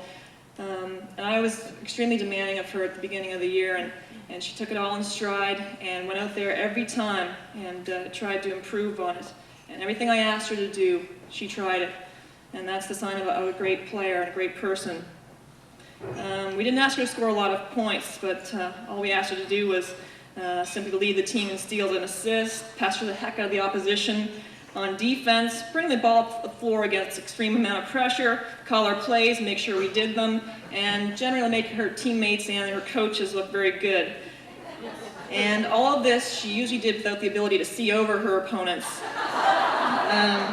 Because though she stands only 5 feet tall, though, she has the most heart and dedication I've had the privilege of coaching.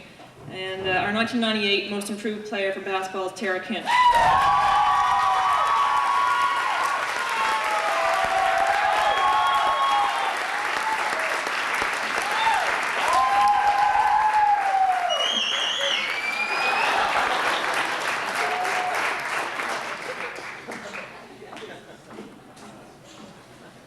I like to tease her, but she takes it all in stride. Our most valuable player, again, another hard choice because everyone gave so much commitment this year. But what can you say about our most valuable player recipient? She's very unique, and as with everyone on our team, she has a great sense of humor. Not only is she fun to have around, but she also has great athletic ability. She's a phenomenal student and a great leader as well. Her quickness and ability to score and find the open player made her one of the greatest offensive threats in the ACAA this year. And everyone else in the conference seemed to agree with this. She was named to the all-conference team. She was also named league MVP. She was a CCAA All-Canadian, and she was also an outstanding member of our soccer team. And she somehow still manages to maintain a 3.7 GPA. Our 1998 Women's Most Valuable Player is Sheila Murphy.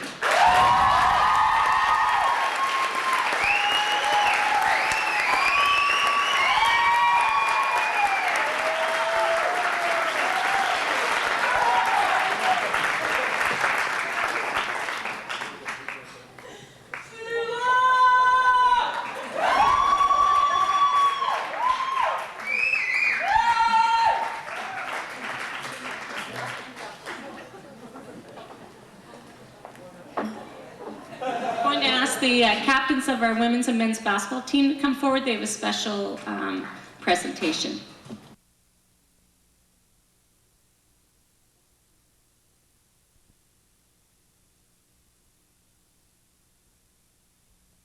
For any of you who don't know, the individual we're speaking of is Alana Mason, otherwise known to the fans of opponent teams as the Pot Lady. Alana's been an integral part of the support system of our basketball program. She's never missed a game that I can remember in my 4 years here, and we've appreciated her support not only of our teams in the gym, but the personal support she gives each athlete off the court as well. She's been a terrific friend to the program. We'd like to thank Alana Mason for her years of dedication to the basketball programs here at the Mount.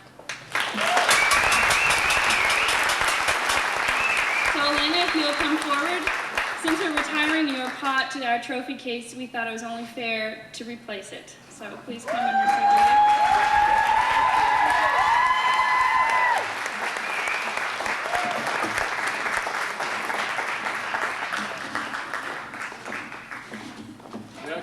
gift. we actually got Alana a whole new set of pots so she can bang on these all she wants.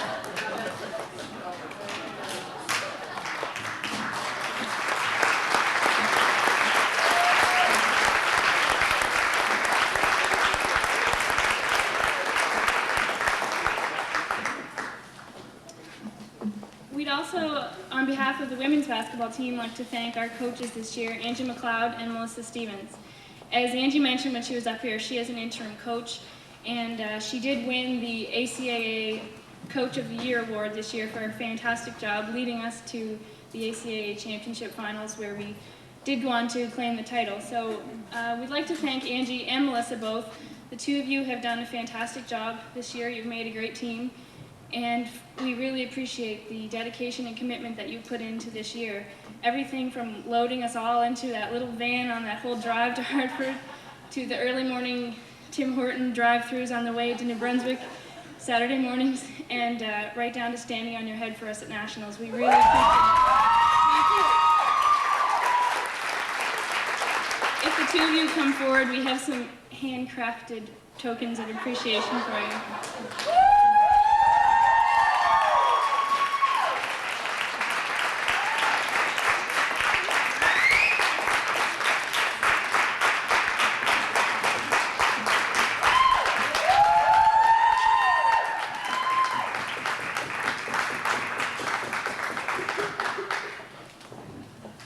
Just to quickly wrap up, I'd like to note the men's basketball coaching program and specifically Ray Pearson, Blake Adams, and the great job that they're doing, as head coach Rick Plato mentioned before.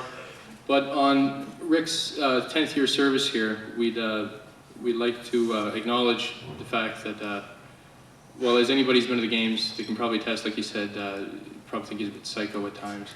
But what people usually don't see is the dedication and the commitment, the caring he has to the players individually on and off the court. And I think it's fair to say that everybody leaves the men's basketball program here at the Mount a better player and a better person thanks to Rick Plato. So as a team, we gathered enough money to buy Rick his own team jacket this year. If he wants to come up and get it.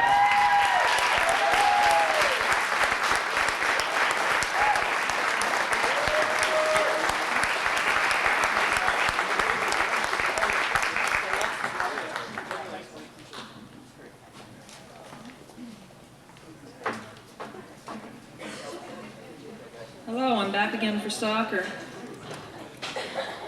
There's another interesting year in soccer as well. This year, as June mentioned, it was another young team, and we certainly came a long way from the horror of me going to the first tryout and having 5 players show up.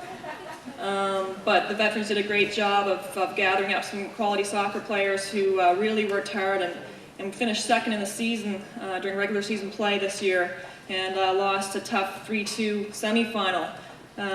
But our soccer most improved player, if I can give an award for the most coachable player, I'd have to define the criteria as someone who works hard every practice, stays positive no matter what's going on and what role they're asked to play, and isn't afraid to try something new. When you can combine that with that great attitude with the willingness to work hard, you can get the athlete that every coach hopes for, and I'm no exception. Coaches often joke that when you ask a player to jump, that the player shouldn't ask how high, they should just better jump as high as they can. And this athlete not only jumped as high as she could every time I asked her to, she did it with a smile on her face. Her play improved greatly during this season because she wasn't afraid to try. She was called upon to play a position that is very difficult and not one that many people cherish. So for always working hard in practice, doing whatever was asked of her, and generally being a great team member, the 1998 Most Improved Player Award in Soccer is our goalkeeper project extraordinaire, Jennifer Hutchinson.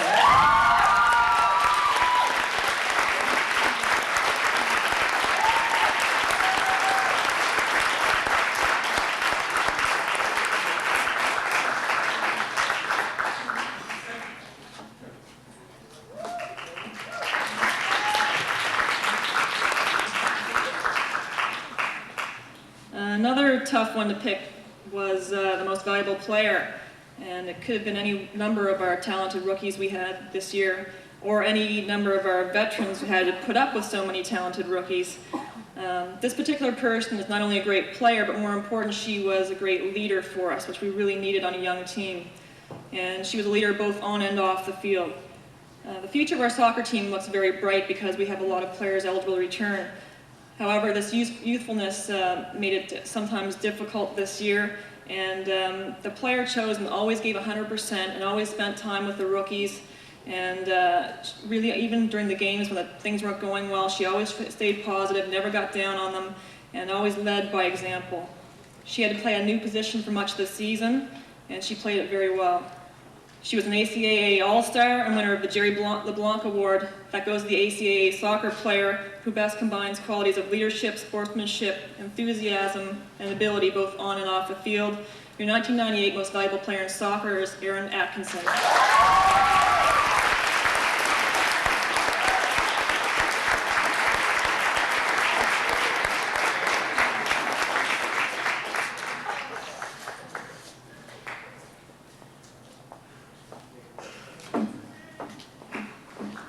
Next on the agenda is women's volleyball. Our head coach, Jackie Coyle, unfortunately couldn't make it. She's in Hawaii. So we said, okay, you can go. So we're going to ask Angie Gardner, our assistant coach, to come forward. Angie played on our team for 4 years and is now in her second year in education and is our assistant coach. So come forward, Angie.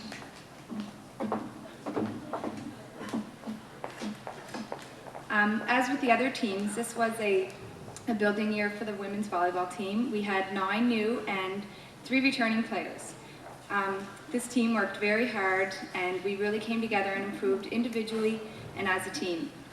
Jackie and I are very proud of our accomplishments, the team's accomplishments, and look forward to next year. For most improved player, it was really hard to choose, as there were 9 rookies. Everyone learned and improved in their own way. The most improved player stepped into many positions this year and really proved herself as a great offside player. She has a great attitude, is always willing to learn and to take on new challenges. The most improved player for this year is Sarah Gillis.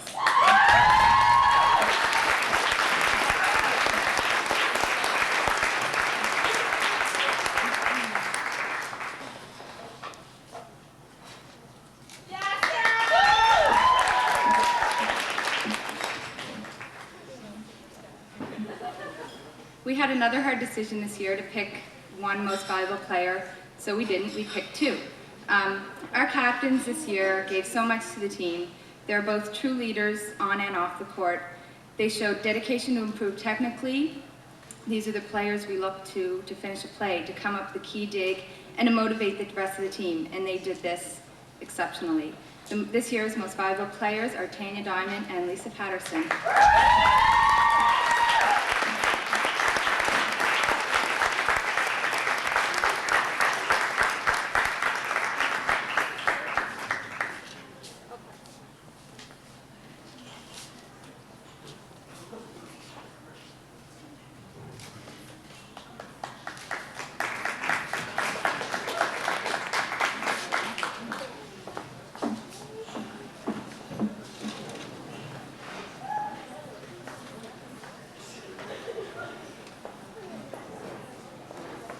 The Student Athletic Award is called the Windsor Flash Trophy, and this is one of the most prestigious student athlete awards. This is given to the student athlete who has the highest aggregate.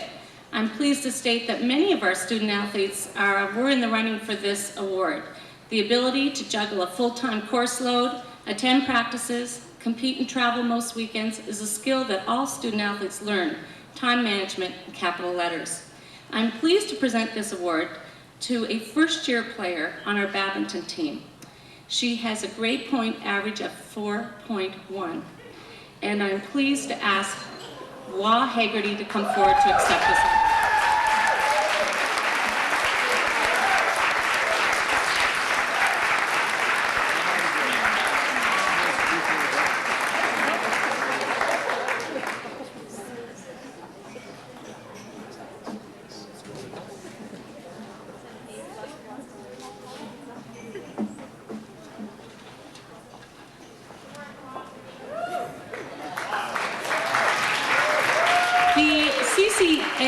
All-Canadian Award. This is an honor bestowed on a student athlete who is recognized by her peers and opposing coaches as being the #1 player in the league. His or her name is nominated to the CCAA, and it gives me great pleasure to announce that Sheila Murphy from our women's basketball team has received this award.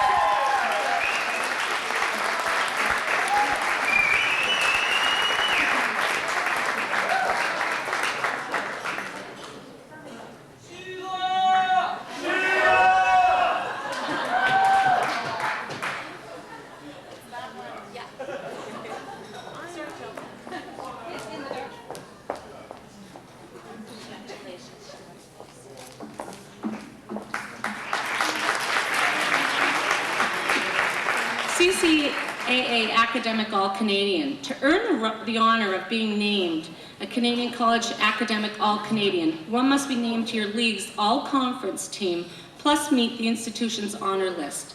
Both these women were acknowledged by other coaches and players for being one of the top players in their respective sports in the Atlantic Colleges Athletic Association, plus having an average over 80. Let me introduce these fine student athletes to you. First is Erin Atkinson, a fourth-year child and youth studies student and a senior on our Mystic soccer team. Erin exhibits strong leadership skills both on and off the court, a wonderful athlete who lost 1 year of competition due to a knee injury. She's a great example to us all. She has character, ability, and a work ethic which is seen both on the field and in the classroom. This is Erin's second time to receive this honor, Erin Atkinson. The other recipient is Sheila Murphy. She's a third-year science student from Halifax. Sheila has done what few students are capable to do, and that's combine 2 sports and academics. Sheila is a member of our Mystic soccer team and our conference champions Mystics basketball team. She was named to the women's basketball all-conference team, and we'd like to congratulate her on, this is her second time also to receive this honor. Congratulations to both of you.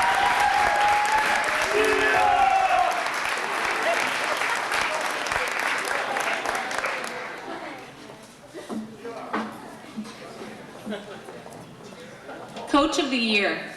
The Athletics Recreation Office at Mount Saint Vincent University believes that coaching is an extension of the education process.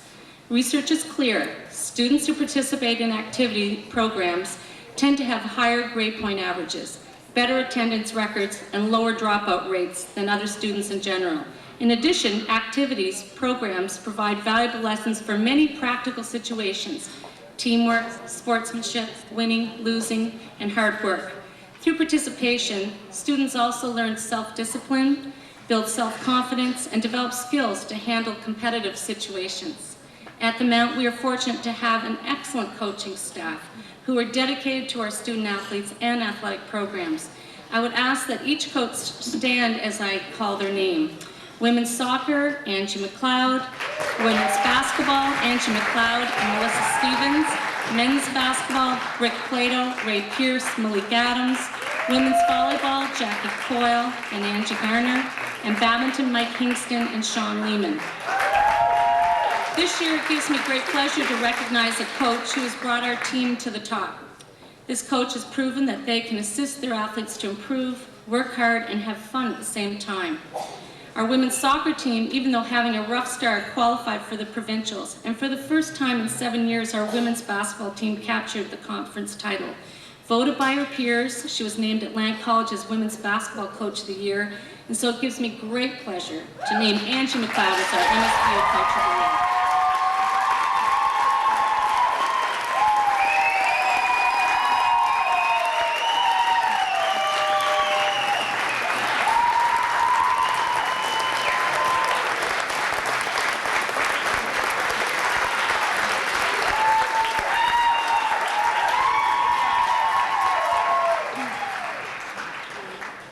Athlete of the Year is the university's athletic program's most prestigious award. Each coach has the opportunity to nominate one of their players for this honor. A committee reviews the nominations, and tonight we'd like to honor 2 students, our Female Athlete of the Year.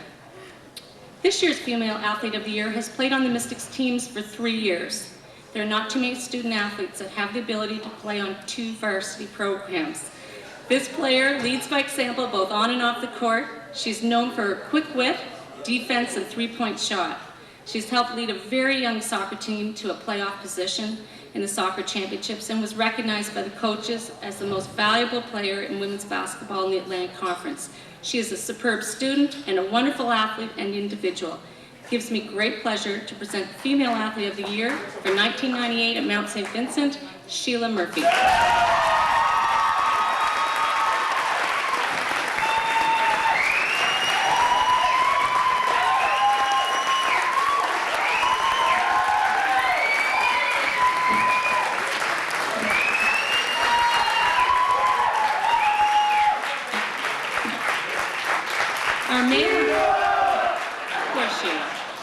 Our Male Athlete of the Year is a second-year business student. He came here not to only get a degree, but to compete in our conference league. We've watched him get better and better over the past 2 years. And this has come from him not only going to practice, but by making the extra effort to compete with the best players in the Maritimes. He's a true passion for his game and has been an inspiration to his teammates. Being a member of the silver medalist team at the Canadian Colleges National Badminton Championship gives me great pleasure to present this award to Chris White.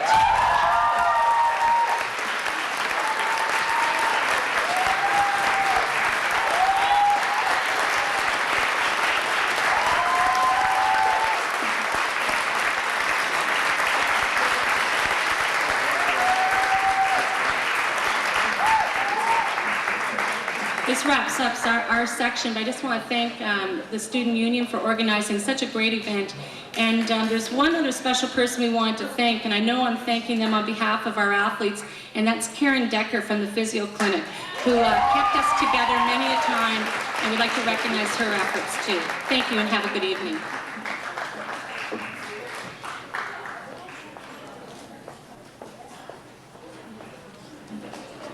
Congratulations to all athletes, well-deserving. You deserve a round of applause. You had a great year. Now to call upon the chair of this committee who organized this entire event, Mr. Ron Potty, for his closing remarks. I'm going to say goodbye because I have to go back to work. Ron, thanks for having me. Oh, you want me to hang in? Okay. Good evening, everyone. I'm not going to... It's okay. I'm not an athlete myself anymore. So. Yeah. I just want to. I'm gonna make this short because I know we're running slow on time. I just want to take an opportunity to congratulate everyone who recipient of the awards this evening, and to thank our gracious MCs Paul Barnes and Stacey Jones of Global Television. I just want to ask the two of them to come up and receive a token of my appreciation and the committee's appreciation for their time this evening.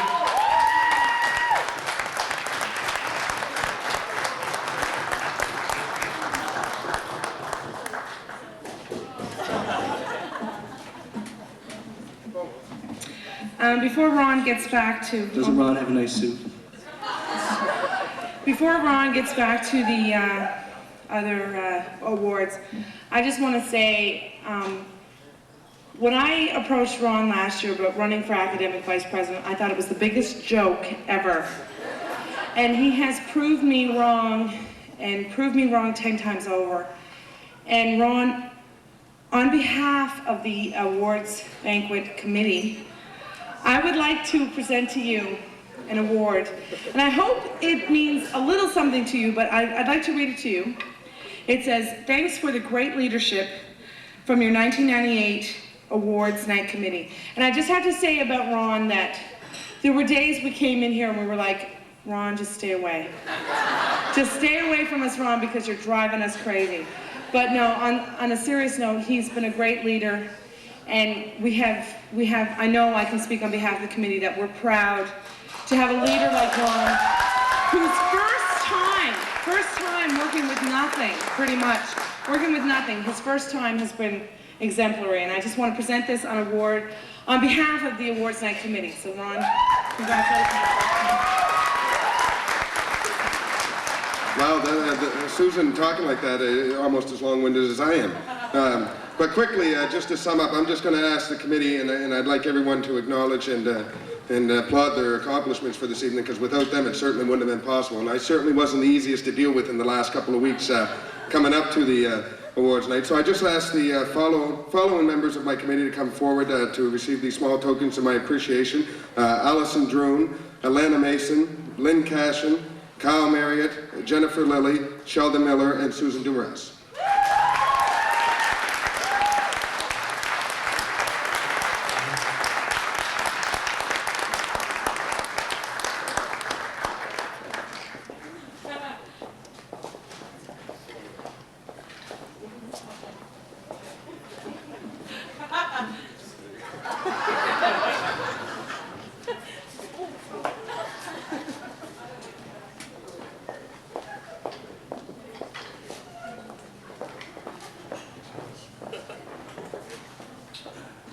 Okay, and on one final note, before I turn it over to our current Student Union President, Rhonda Coleman, I'd just like to take an opportunity to thank our sponsors, Labatt, Bacardi, Scotiabank, Global Television, the Student Union, University Campus Services for the great meal tonight, and Tour Tech for doing a great job with the video, and the video guys for the video. And I think that's everyone. And thank you all, and I'll be back again next year to do it all over again, so yeah, see you next year.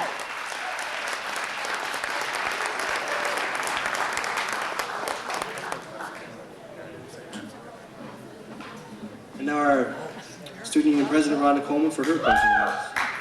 The presentation of the blocking grants.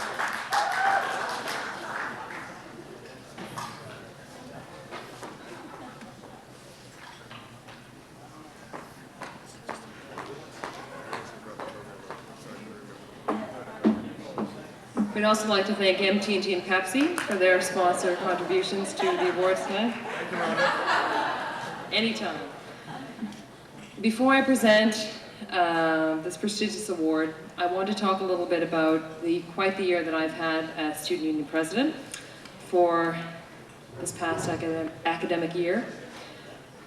I can't really begin to say how pleased I've been to have served as a Student Union President without complimenting the team of people that I've worked with. First of all, Susan Dumaresque, the Executive Vice President, my roommate and friend, who truly has given me so many opportunities to be shown what it is like to be an effective and responsible leader and friend. Thank you, Susan. I also thank Sheldon Miller as the President of Finance this particular year. I don't have an accounting background or a business background. I'm an art student, so without him we would have been bankrupt. Thank you, Sheldon. And that's true. Our External Vice President, Timothy Gibb, has showed her extreme leadership and tenacity through everything that she's done, through organizing events with the Canadian Federation of Students, helping me out with sons, even though, we demised. That's unfortunate. However, she's done a great job. Ron Potty, well, what can I say about Ron Potty? He organized the event, and he's an academic vice president. He wasn't a joke. He was extremely, extremely wonderful, and I applaud your leadership.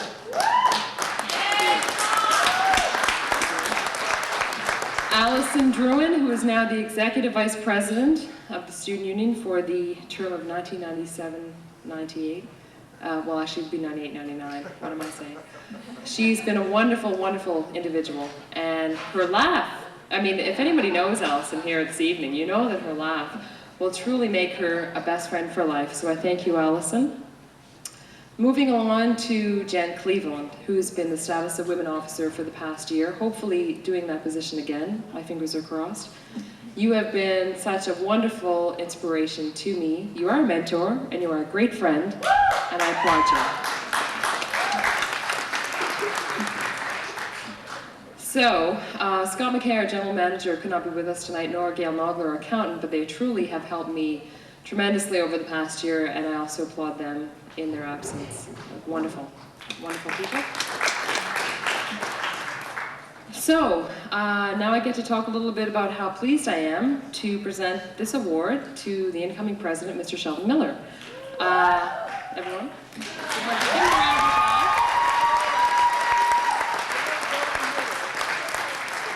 My year has truly only been wonderful and exceptional because of this man.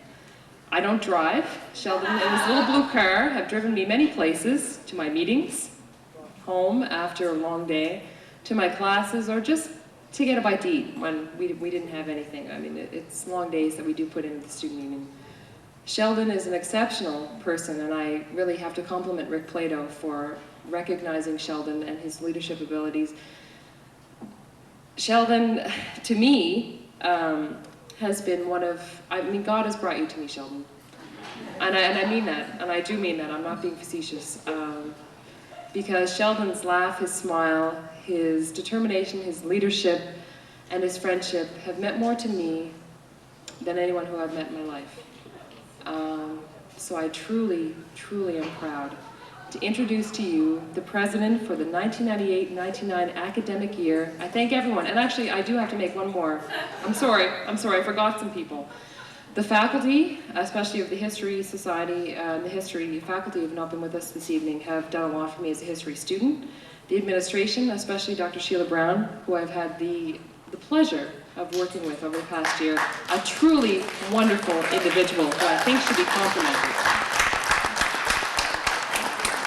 Thank you, Dr. Brown, and all the people that we've recognized tonight. There are so many, and I don't have enough time because I believe, you know, we're ending it all, and you're probably saying, please be quiet so we can move on. But Sheldon, again, you are truly one of my dearest and best friends. No matter where I go, I know that you are going to do the most wonderful job, and it gives me so much pleasure to give this to someone that I love so much. I do love you, Sheldon Miller. Stand up!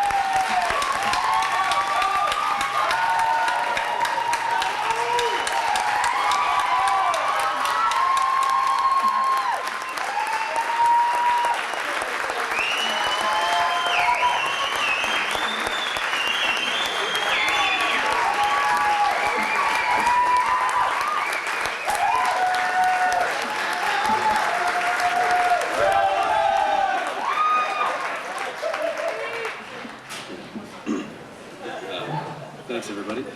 That's a tough act to follow, I guess, but in more ways than one. But I look forward to the challenge, and I have a great team surrounding me. Rhonda has mentioned Ron Potty and Allison. Margaret Ann's coming on board this year, and I hope Jan will be back as well. And Steve Quinn is our internal vice president, and I'm sure we're going to have a great year and provide a lot of good times and good services for Mount students. First, I'd like to talk, before I go, I'd like to talk about Rhonda Coleman this past year. A lot of the work that's been done by Rhonda has been behind the scenes, but I just wanted to speak on her behalf and say that she's done a tremendous job representing Mount students.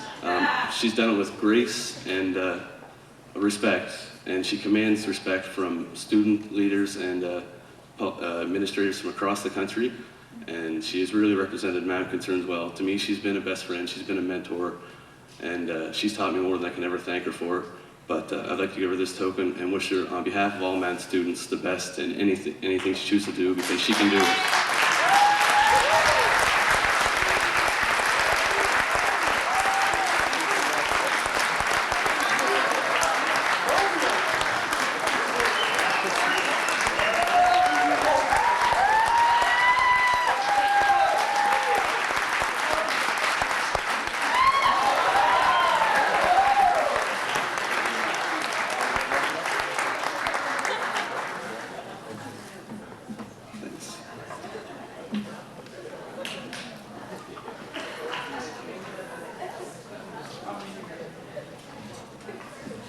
Well, that wraps up this evening. I just want to thank, once again, Stacey, for coming out. And Nice meeting you. Nice meeting everyone here at Mount Saint Vincent University. Thank you for having me. I had a great time.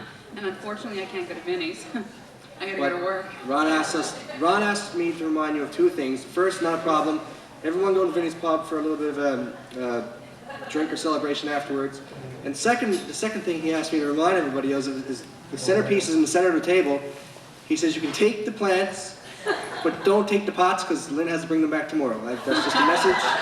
Stick them in your pocket or something. So, congrats everybody once again, and Congratulations. that's it. Thanks for having us. Have a good night.